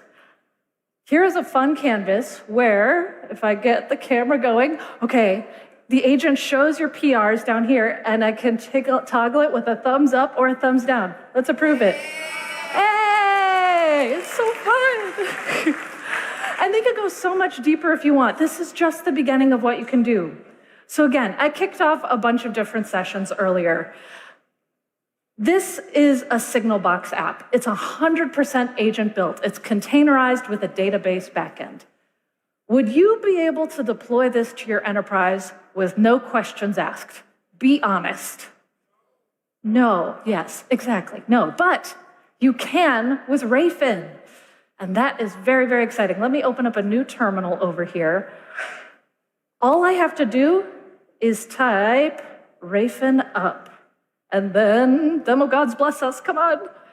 It will maybe deploy. Blammo, it's happening, yes.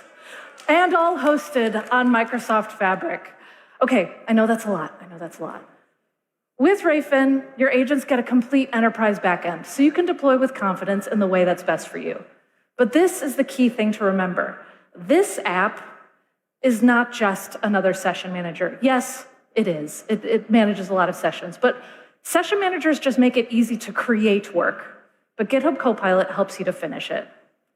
Thank you so much. Happy Pride. Back to you, Satya.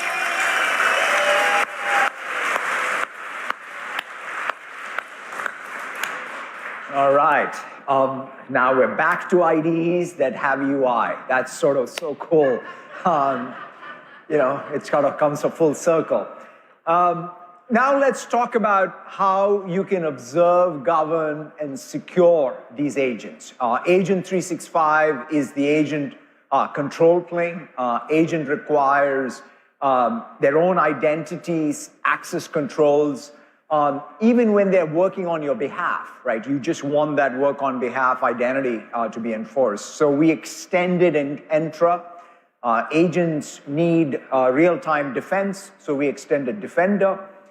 Agents require this always-on data protections and compliance, so we extended Purview. And these agents can be hosted anywhere. They can be on AWS, GCP, not just on Azure, or built with any framework. And today we're announcing a number of updates, including the GA of Agent 365 SDK, and we're expanding it to your local agents running on Windows and elsewhere, and the clause you just saw earlier. And let us take a look at how all of Agent 365 composes. Over to you, Amanda. Everyone is building agents, but that's not the hard part anymore. The hard part is integrating them into your business and governing them at scale. Today, I'll show you how Foundry makes this easy. Let's start locally. I've already built a lane graph agent, and now I'll show you the value Foundry adds. First, tools. Agents need tools to get work done, and with Foundry Toolbox, I just add my tools once, and any agent can consume them through a single MCP endpoint. And because tools live centrally, that means governance does as well. I've applied a guardrail which blocks PII from leaking into tool calls and tool responses, and all I have to do is apply this once and all my agents are protected. Now, let's make this agent enterprise ready. To deploy this agent to Foundry, all I have to do is add this one block of code, and then I push my changes and GitHub Actions takes it from there.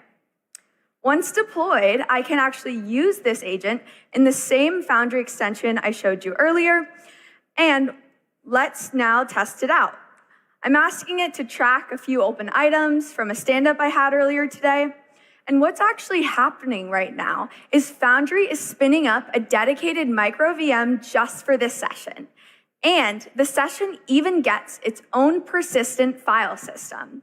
What you're gonna see in a minute here is if I go to the Files tab to track the open items, the agent's actually writing to a file.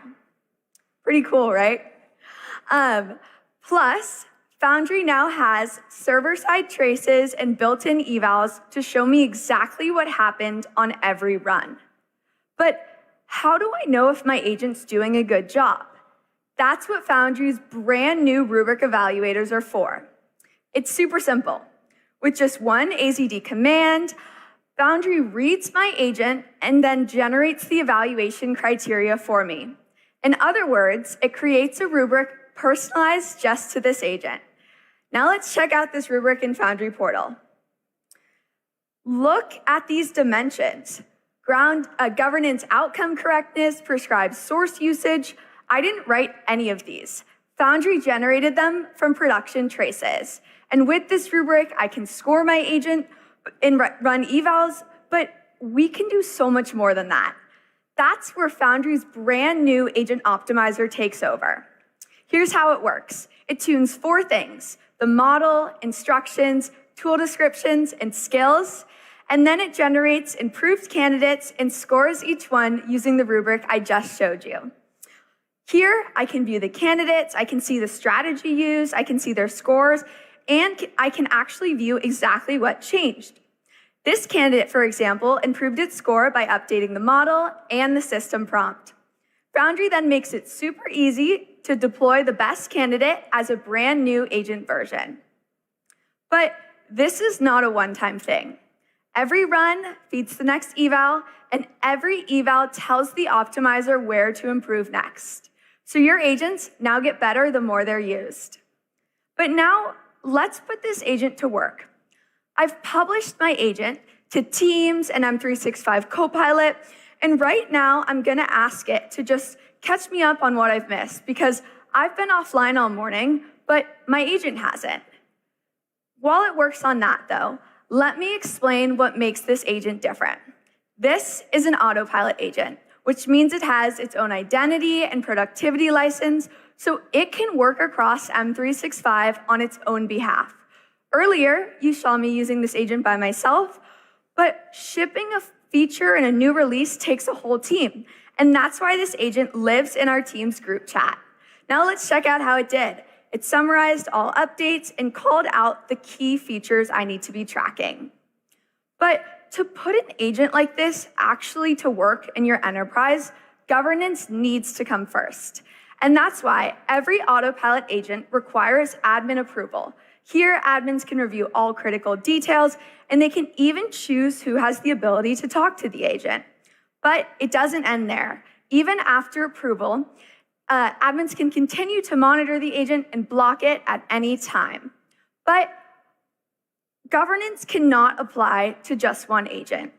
Every agent in your organization needs to be managed with the same rigor as users, apps, and devices. And that's exactly what Microsoft Agent 365 provides. So let's zoom out. Today we saw Foundry accelerate development, take your agent from local to enterprise ready, and put it to work in M365. Foundry makes it simple. You build the agent, we handle the rest. Now back to you, Satya. Thank you, Amanda. You know, what you just saw was how we're building security for AI. But there is also one other critical aspect, especially, the news today is all about, how do you defend yourself using AI against attacks that may, in fact, be using AI, right? So last month, we announced our multi-model agentic security system, M-Dash. That's essentially an agent harness for security, essentially, that we built. We're bringing together 100 agents across the frontier and custom models to really find these exploitable bugs better than any single model does. In fact, when we debuted this harness, it was on the top of CyberGym benchmark. So I want you to take a look at what you can do with M-Dash to really defend against AI attacks and defend the entire digital estate. Over to you, Sarah.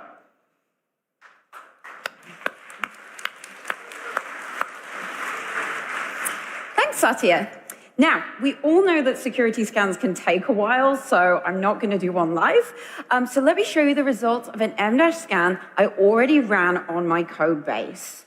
Now, the system runs as a standalone CLI, but today I'm using it in my GitHub Copilot app on my local dev machine. The scan is broken down by vulnerability domains and severity.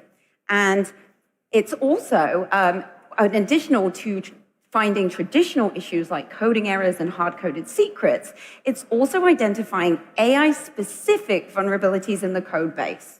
Now, what happened under the hood is that over 100 specialized agents are working together to discover, debate, and prove exploitable vulnerabilities end-to-end. And when the scan finishes, it generates both a SARIF log and an HTML report that I can give to my management. Now, the Defender Details command allows me to dig into these vulnerabilities, and I can see what the vulnerability is, where it is in my code, and the severity to help me prioritize. And from here, of course, we're going to fix it. Now, using the Defender Fix command, the system will remediate suggested fixes directly in my local dev environment. And when that's done, I can check out the diff. So I have full transparency about what the harness has done, and I still have a human-in-the-loop check. But, of course, everything I've shown you so far has run locally, but I can also create a PR to plug into my existing workflows and push up to my repo, and I can take the SARIF output from the scan, and I can upload it to tools like GitHub Advanced Security and manage everything alongside my other application security findings. Now, I've shown you M-Dash working on my code, but let me show you a vulnerability our security research teams identified using M-Dash that you can go and look up yourself. So the TLDR, because this is a lot to read, of this bug is that WASM time reads an out-of-date map of an object, runs off the end, and then it crashes the host. So this is exactly the kind of bug that the harness was built for, because the flaw is spread across 3 different parts of the code base. So no single file looks wrong on its own. They look absolutely fine. And we can even see here, which is probably my favorite part of this bug, a very confident statement from the developers claiming everything is fine. Now, this is exactly the sort of reassurance that fools normal scanners and single AI models. But M-Dash wasn't fooled. One team of agents spotted the suspicious gap, another team argued it apart, and a third team built a working example that actually triggered the crash. And it did all of this in an open source code base. And this is the kind of joined up reasoning that previously required significant manual security research effort. This is M-Dash helping developers create secure code from the start, coming soon to your CLI and the Microsoft Defender portal. Back to you, Satya. All right. Thank you, Sarah. So that was the stack. Before, though, we move to unpacking more of the opportunity, I want to do something different. I want to introduce two people whose LinkedIn profiles were both super impressive and slightly perplexing. Under current role, it says they're general partners at Mantis VC. Under previous role, it says they sold out Madison Square Garden. Please help me welcome Alex and Drew from the Chainsmokers. Alex, Drew.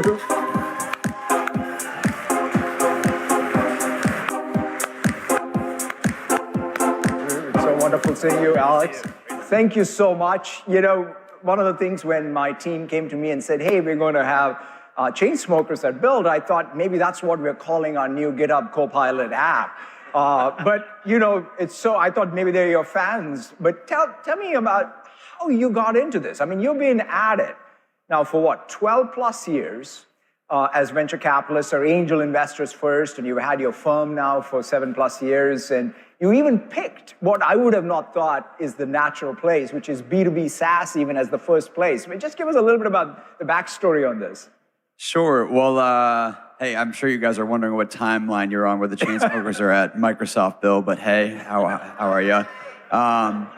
You know, we've been in the Chainsmokers for 14 years, and you know, when our music started to take off in the mid 2010s, we got to play a few events like this, and we met a lot of the founders from the consumer mobile cloud era of startups, and they taught us a lot and gave us a front row seat into what early stage investing was like. We fell in love with it. We found we had a lot in common with these founders, and the way that they built their business was the same way that we thought about starting the Chainsmokers and you know, kind of breaking through the noise there. And, you know, we got to participate in a few of their deals. We were very lucky, and we decided to institutionalize in 2020 and start our own fund. That's so cool. And when you sort of hear about all this AI stuff and what's happening, obviously there's a lot even going on. Even in your portfolio, we were talking backstage, things are changing. How do you sort of see the opportunity going forward? I mean, there's so many vectors you could talk about this on. Of course, there's the creative output side, which you know, we've been experimenting with in music, but always important to have your authenticity when it comes to creativity. But on the investment side, I think we're moving from producing outputs to producing actions, which I think presents like a very interesting opportunity to kind of reimagine the entire architecture of the way software and enterprise has been built. So instead of humans, you know, producing outputs, it's machines producing outputs, and rethinking what that entire space looks like in that context. Yeah, no, it's fantastic to see that. And maybe just to close out, any sort of as artists who have had, you know, great success, when you look at a founder, what sort of is the advice you give them when you're creating, you know, you're bringing something new, and it's a creative process. So what are you looking for in founders? What is it that you're giving them as advice? Totally. I mean, there really are so many parallels. Maybe it seems like that, maybe it doesn't. But I mean, it's really difficult as artists to really find, I guess, what your sound is, what's authentically you, what you can continue to do over and over, because with this much competition, you have to be moving authentically. You have to be connected to the product that you're creating, and because you're going to have to iterate and keep it going and have consistency for a long period of time to kind of lock into your fan base and make something that's special and unique. And, you know, we try to advise our founders to do the same thing. Fantastic. Thank you both for joining us. Are you game for playing for us this evening for our closest friends here? We'll be there. 6 o'clock, 6 this evening. Thank you so much. Thank you. Thank you. Thank you. We'll be right here at 6 p.m. Tonight, and really looking forward to it. So that effectively sort of talks a little bit about the developer stack. So now let's talk about what is the opportunity for every company, right? At the end of the day, we are institution and organizational builders. Whether it's an AI native company, whether it's a SaaS company, whether it's an enterprise, the first thing we want to do is make sure that as you build things like plugins or agents or your AI apps, we want to make sure that they're discovered throughout the Microsoft ecosystem.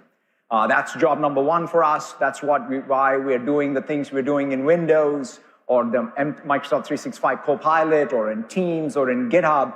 We want to structure them such that your applications, your agents, your plugins are discovered.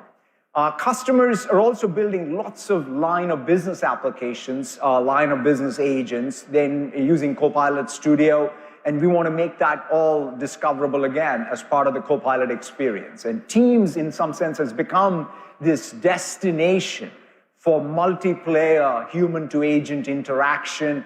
We want you to be able to find agents, interact with agents right in Teams. And we are supercharging all of this. Copilot continues to evolve very quickly. It started first with chat, with some of the best models, with great access to Work IQ. We didn't have the name Work IQ, but now that's kind of where it got started. Then came co-work, a new way of working and generating these stunning artifacts and solve these multi-step problems, right? So you assign multi-step tasks to co-work. You saw GitHub. GitHub has continued to evolve as well. And now, as of, come summer, you will be bringing coding to all knowledge work within one Copilot super app, right? That's going to be really exciting to see, yeah? So you'll have chat, co-work, and code all in Copilot. But today, we're introducing something completely new. Autopilots. We can think of autopilots as enterprise-grade claws. These are autonomous, long-running agents with full enterprise compliance that run in your tenant. Autopilots can have a name, personality, custom connectors, context, and memory, and they're a totally new way to reduce toil and get you back to what you love. To kick things off, the first autopilot we are introducing is Scout. Let's take a look.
As you can see, Scout works where you work, joining group chats in Teams, handling threads in Outlook. Starting today, for those of you who are on Copilot Frontier, you can try out Scout. And in the coming months, we will build this out to a complete digital team of autopilots right inside a Copilot, right? So you can go to the Copilot app. Scout is the one that comes by default, but you can build more of these autopilots. And so that's the future of what we think of as the Copilot ecosystem itself. And so far, we have talked a lot about what you can do to build your own agents and how these agents are discovered in things like Copilot and Teams and Windows. But when you think about what makes any organization, any enterprise, any company unique, it is its tacit knowledge that it's continuously compounding through its operations. So the key consideration at some level in an AI age is to ask the question, what's the future of the firm? How do you continue to preserve and compound that tacit knowledge in the age of AI where models can learn anything from the data and the trajectories they see? To do that, we believe that every organization, whether it's an AI native company, a SaaS company, or any enterprise, will need to build their own hill climbing machine. It's a system that continuously improves against your objectives, your private evals, compounding your advantage over time, not someone else's. To deliver on this, we're taking the next step with frontier tuning. We have been working with many customers already to help with, really build their own learning loop, the environment, the context, the tools, the rubrics, and even train their own models. And today, we are really thrilled and excited about supercharging that frontier tuning capability with the innovation that's coming out of our Super Intelligence Lab. To tell you all about this, let me hand it over to Mustafa. Mustafa? Thank you. Thank you. Thank you. Thank you. Good morning, everybody. We really are living in the most remarkable times. Since I started working in AI, the compute that we use to train frontier models has increased by 1 trillion-fold. That's 12 orders of magnitude of computation in just 15 years. It's now clear that a consistent exponential increase in computation leads to predictable advances in AI capabilities. And in the next few years, we're going to see 3 more orders of magnitude of compute applied to train frontier models. Intelligence is now a function of compute. Log linear hill climbing has become the norm. The scaling laws are clearly holding, and it is a remarkable time in our industry. And so in this context, we at MAI are building towards what we call humanist superintelligence, state-of-the-art AI capabilities that are explicitly designed to serve people and organizations and not replace them.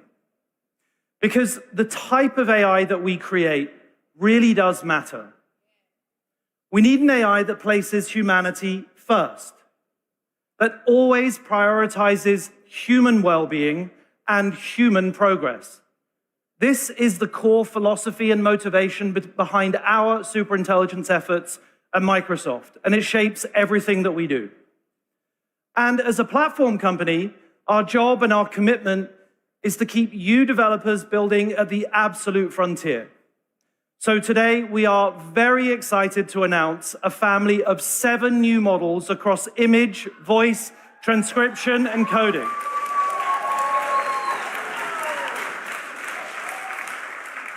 These are all built with real attention to detail and a commitment to making very practical and efficient tools that are tuned to just how you work in the real world.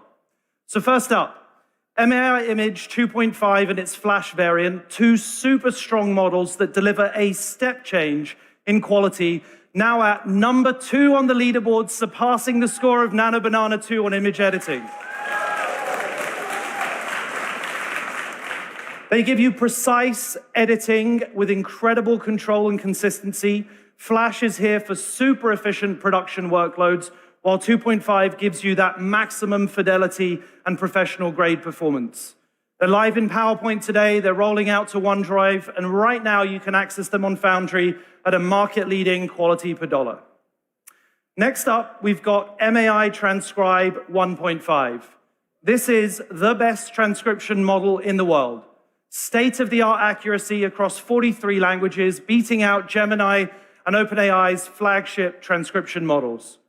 We've optimized it for real-world use so that you can produce highly accurate transcripts for any bespoke use case 5 times faster than all rival models. It's now being integrated inside of GitHub, Teams, Copilot, Dynamics 365 Contact Center, and it's now also available in Foundry, where I'm very excited to say it is the fastest, most efficient, and most cost-effective transcription model of any of the hyperscalers out there.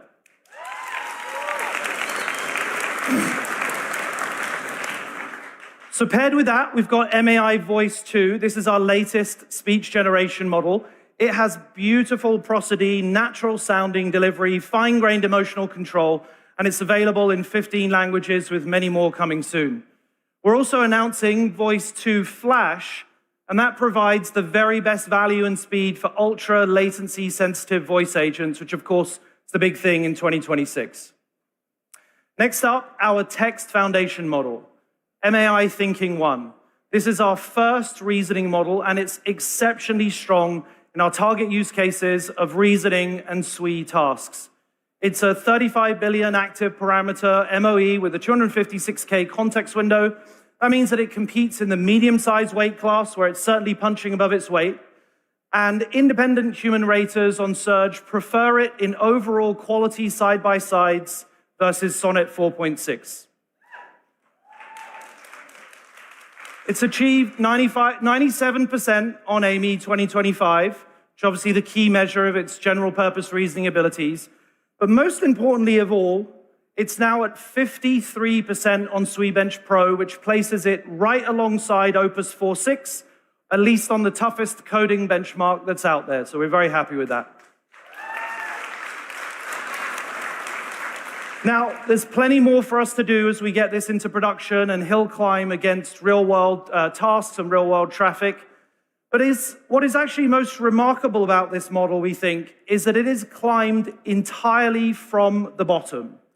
And that means that it hasn't targeted any of the benchmarks specifically, and it's done so with absolutely zero distillation. And to us, this is critical, because it means that the model is created with an enterprise-grade, clean, and commercially licensed data lineage that means that you can put it into production in a very trustworthy way with complete confidence. Now, finally, I'm incredibly excited to announce MAI Code 1 Flash. This is our new inference-efficient coding model, which has been especially tuned for VS Code and, of course, GitHub Copilot CLI. It achieves 51% on SWE-Bench Pro, despite having just 5 billion parameters. And so it's much closer to Haiku in terms of size, but cheaper in cost, delivering really strong coding performance at great inference efficiency. And it's rolling out today inside of VS Code.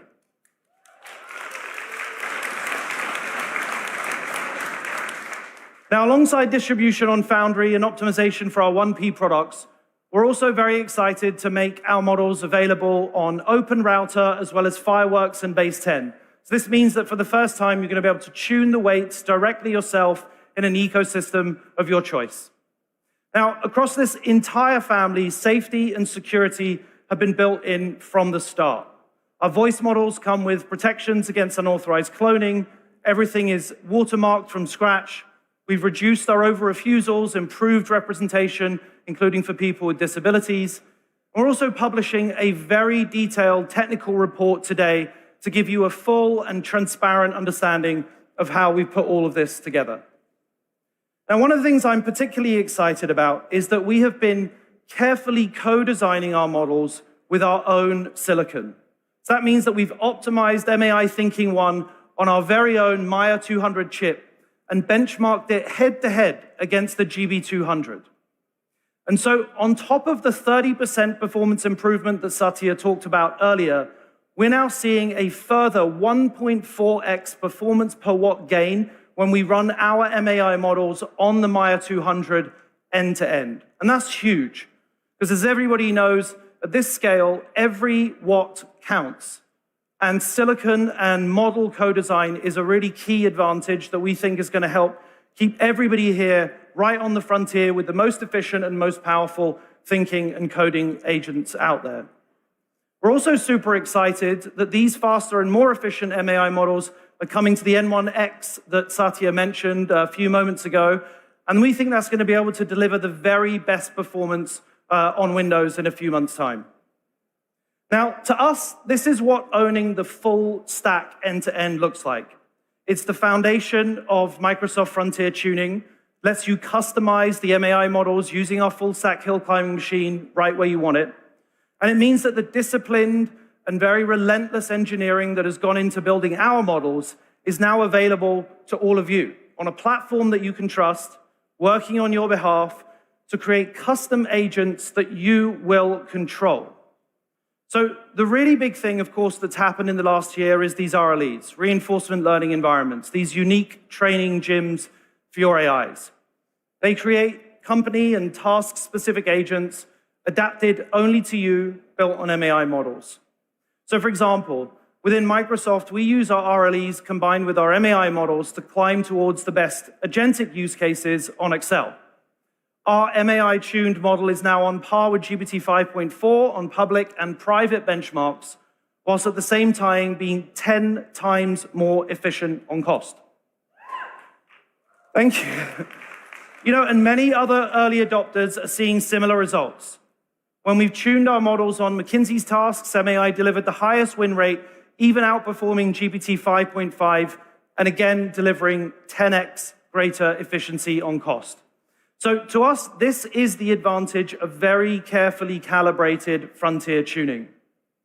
And importantly, unlike with some of the other companies, with MAI, you don't rent intelligence from a shared model that learns from everybody. Only you keep the benefits of your hard-earned workflows, know-how, knowledge, and your own institutional data. Only you get to control the resulting model. And so with us, the RLEs and the models that you build inside of them, they become your moat. I really think this is distinct. It marks a new era in AI that we're all very, very excited about. Okay, so now just one final announcement that I'm very excited about. We are taking customization and co-creation of our models to the highest level possible on what I think of as perhaps the most important application of AI, healthcare. So today we're very proud to be announcing that we're partnering with Mayo Clinic to jointly develop a new frontier model for health and then deploy it around the world in their hospitals and beyond. So this morning, please help me in welcoming to the stage a physician, groundbreaking researcher, president and CEO of the Mayo Clinic, Dr. Gianrico Ferrugia.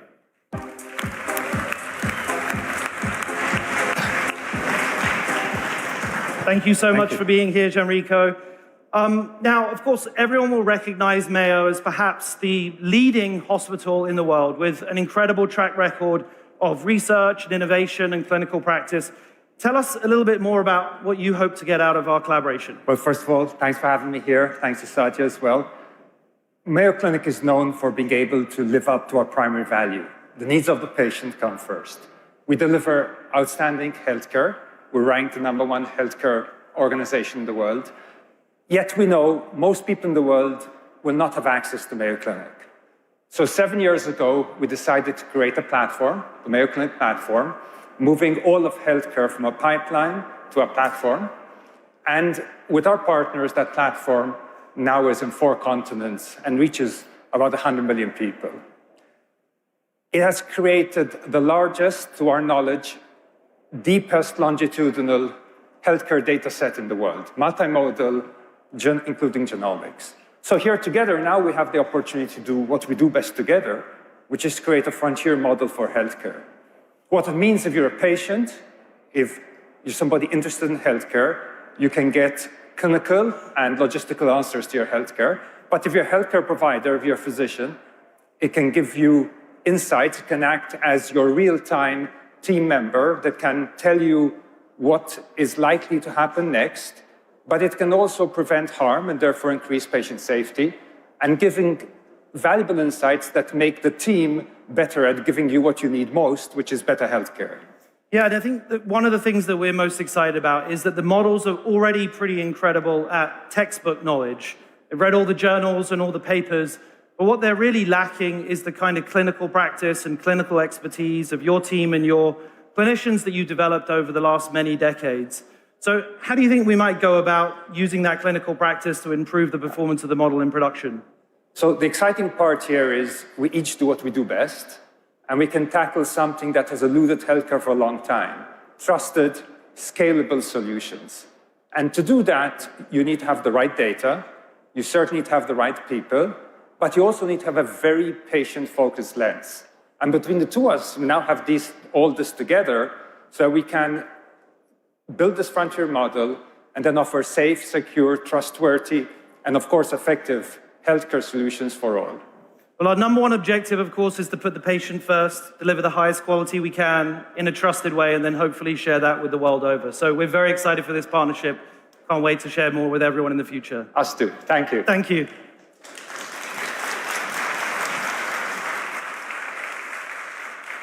So today marks some very, very exciting steps that we're taking on our journey to create humanist superintelligence at Microsoft. We now have an incredible roster of 7 new world-class models to keep everybody working at the absolute frontier.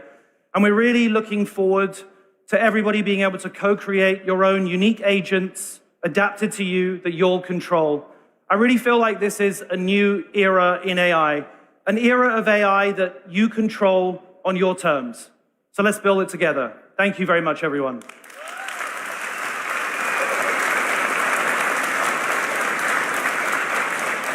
And now over to Tanya to show us how frontier tuning works in practice.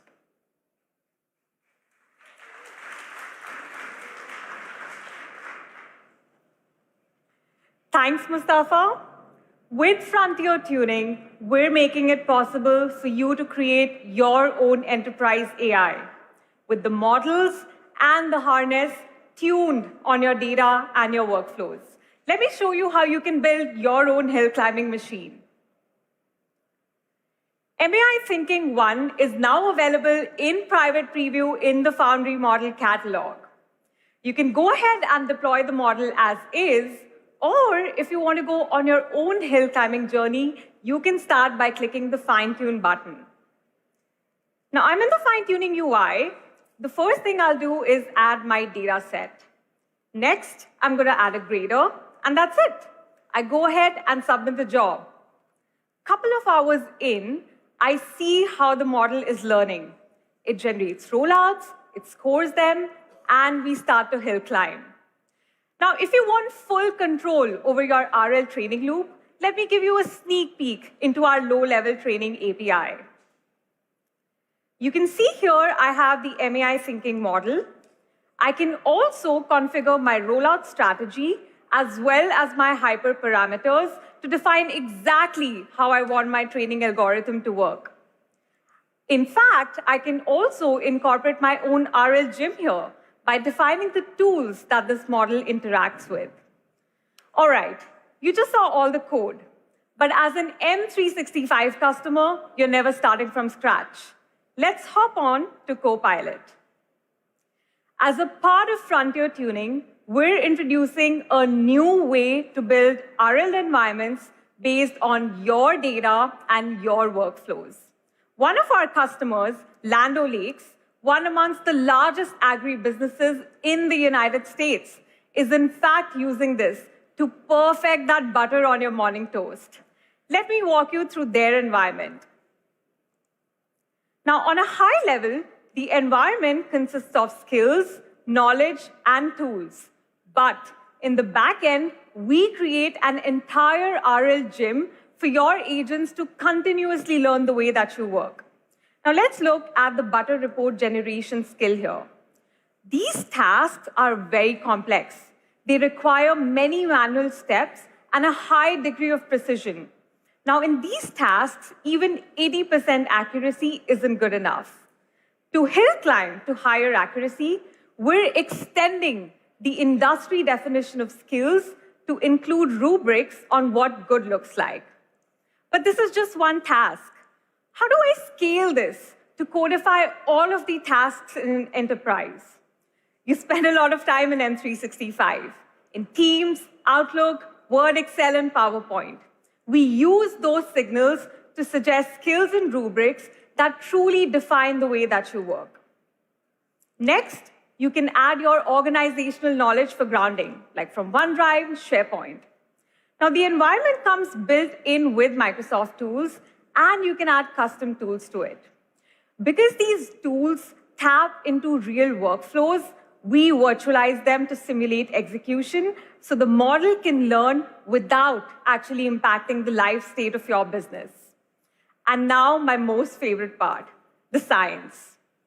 By generalizing all of these learnings into the main model, as well as in the embedding model, we're able to hill climb for tasks that require high accuracy.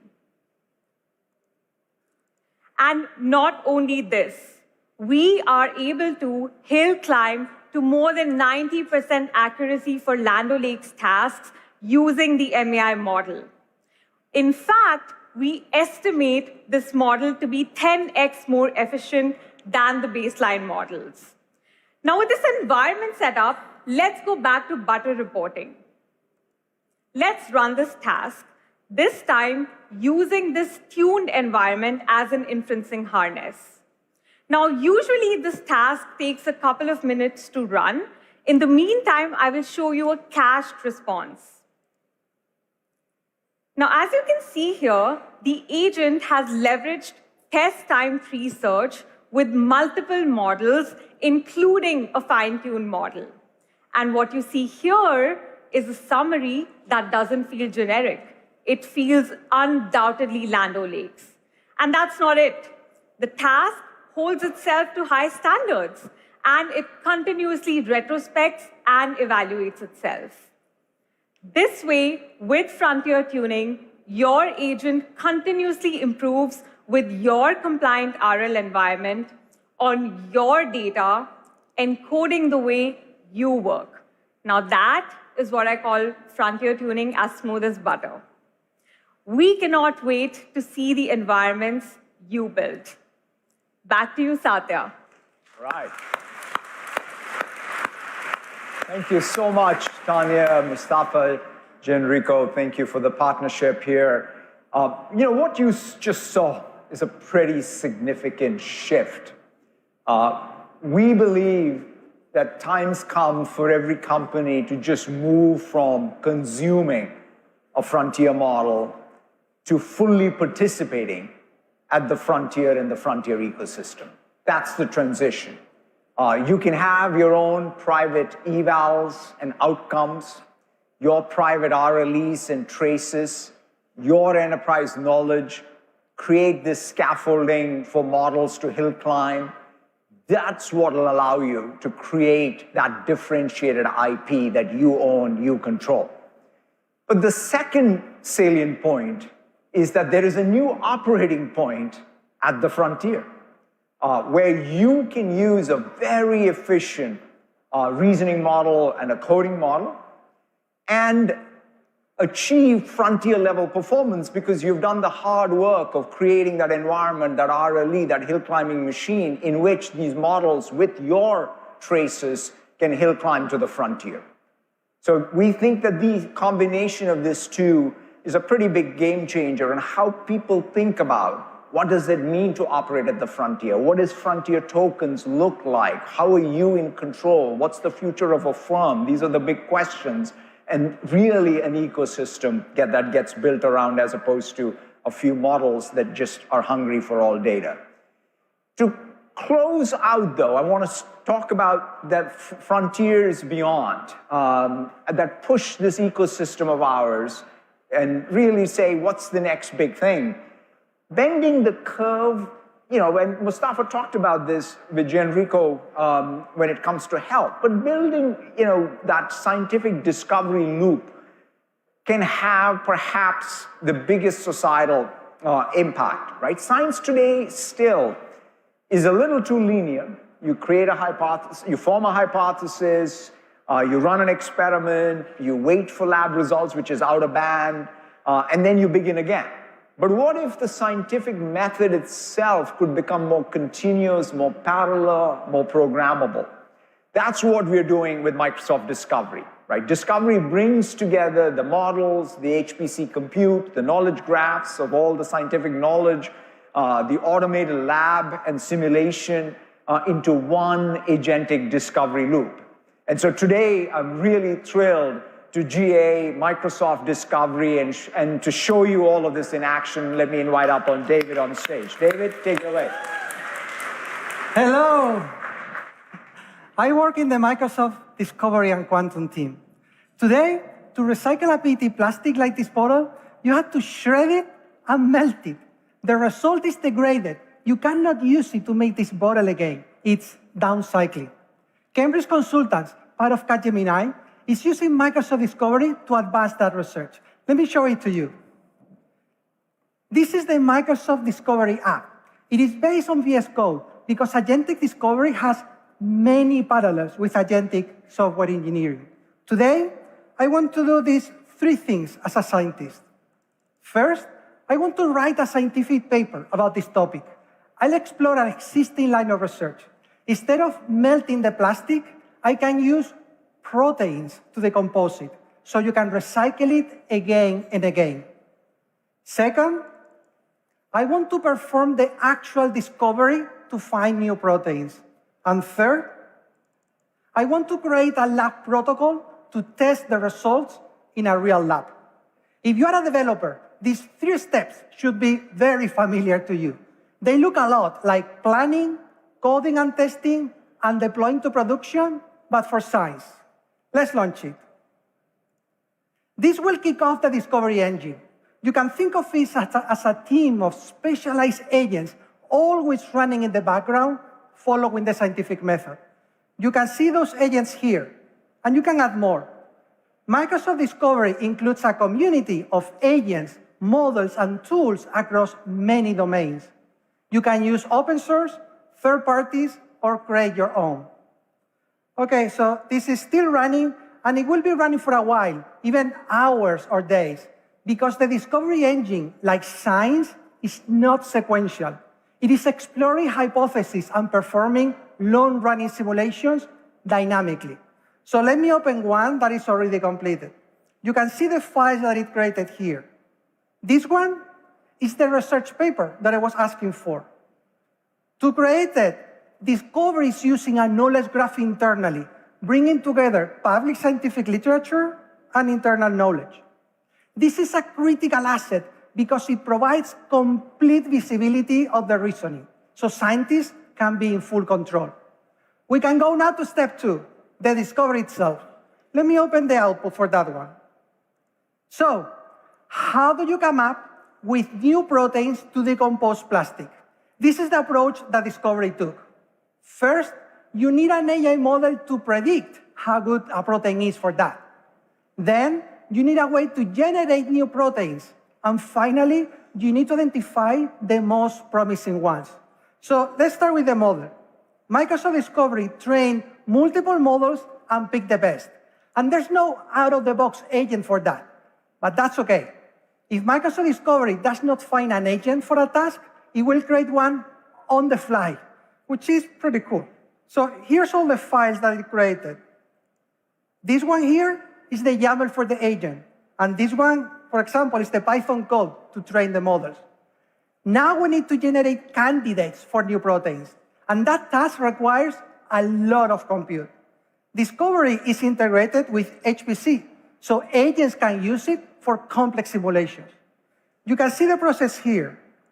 It started with a seed protein, and then it created variations by replacing small segments. You can see those segments there. Then it applied the model from before to see the variation helps or not, learning in that process. This is done millions of times in multiple jobs in parallel, exploring a huge tree of proteins. The result is 80 proteins that are ready to be sent to the lab for testing, which we said it was like deploying software, right? The problem, though, is that creating a protein is a little bit more complicated. The most common way is inserting DNA into bacteria, so the bacteria create the protein for me. So Discovery created another file, this one here. This file contains all the DNA sequences to create each protein. I can send this now to a lab, create the proteins, and test them. Or I can go one step further. If I have an automated lab, I can integrate it directly with the agents. Let's do it. So let me go back to the session, and let's just submit job to lab. Go. This will use a custom agent that is sending the instructions for the lab equipment. And this is very real. Cambridge Consultants does have an automated lab, and I have it right here. So this is the application controlling the lab. It has a Copilot interface, so the scientists can interact with the lab to design experiments, it feels like being Iron Man, but for chemistry. In this case, Discovery is submitting the job. You can see it already here. But remember, you need to grow the bacteria, so this will take some time. So let me open a previous run. And there you go. These are all the steps that the agents are doing. Most of them completely automated with human supervision. How cool is that?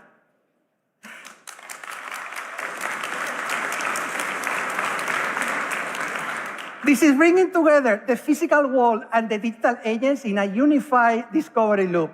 And this was just one example of what Microsoft Discovery can do. Customers across industries are using it today to embrace a new era of scientific discovery. Thank you. Back to you, Satya. Thank you so much, David. Talking about scientific discovery, we're also continuing to make rapid progress on our long-term goal of building a scalable quantum computer. We announced last year our first QPU. We created a new state of matter that was only theorized 100 years ago, and we proved it out that it exists.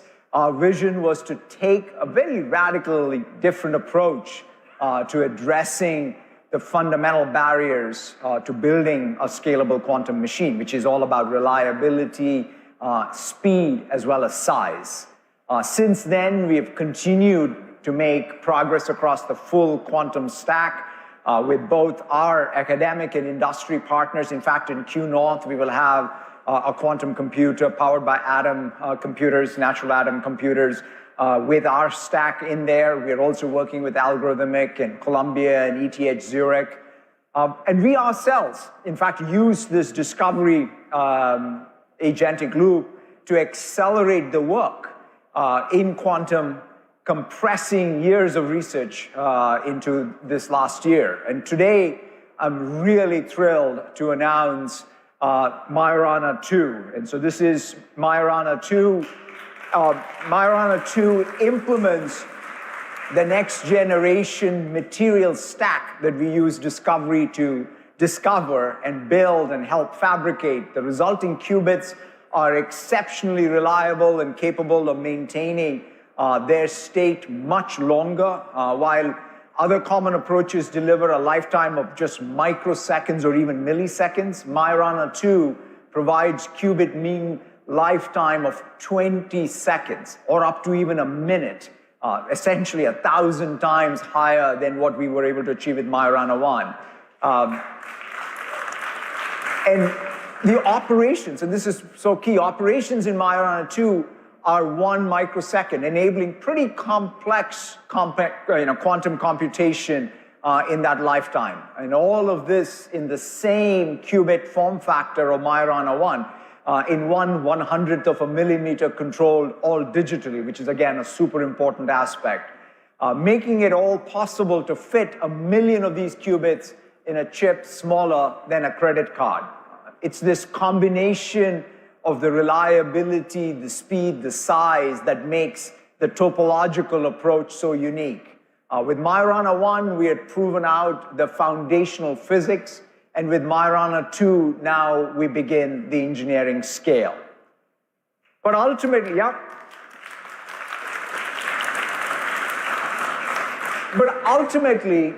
it is never about tech for tech's sake. It's about tackling those pressing challenges of people and planet. It is also the fundamental point of this conference. The question is not whether you can build the next great model, the next great platform, or even this quantum machine. The question is, how do we build this frontier ecosystem together? Because there are really 2 stories people can tell about this moment. One is that technology concentrates power, reduces human agency, and leaves the society to absorb the consequences. The other is that we use this next wave to unlock opportunity for developers, scientists, enterprises, and every community. And our job is to make the second story true. That's our North Star for the frontier ecosystem. Let's all go build together. Thank you all very, very much. Thank you.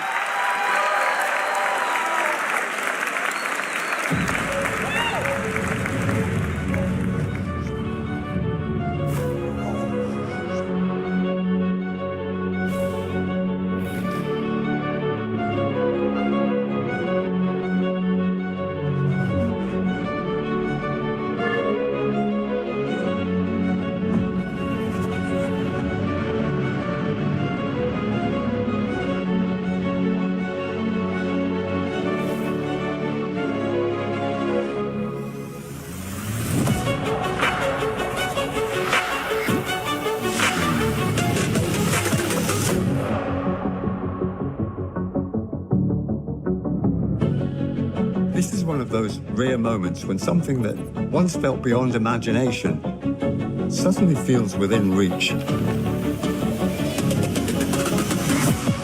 Quantum is our most fundamental physical theory. It's really the low-level operating system of the real physical world. For quantum computing to deliver real-world impact, it has to be both reliable and scalable. Reaching quantum at scale will allow us to take a more direct approach to solving problems in chemistry, The discovery of new material, life sciences, the way in which we bring drugs to market. It opens up millions of possibilities. Quantum will change the world, and this change is just beginning to happen.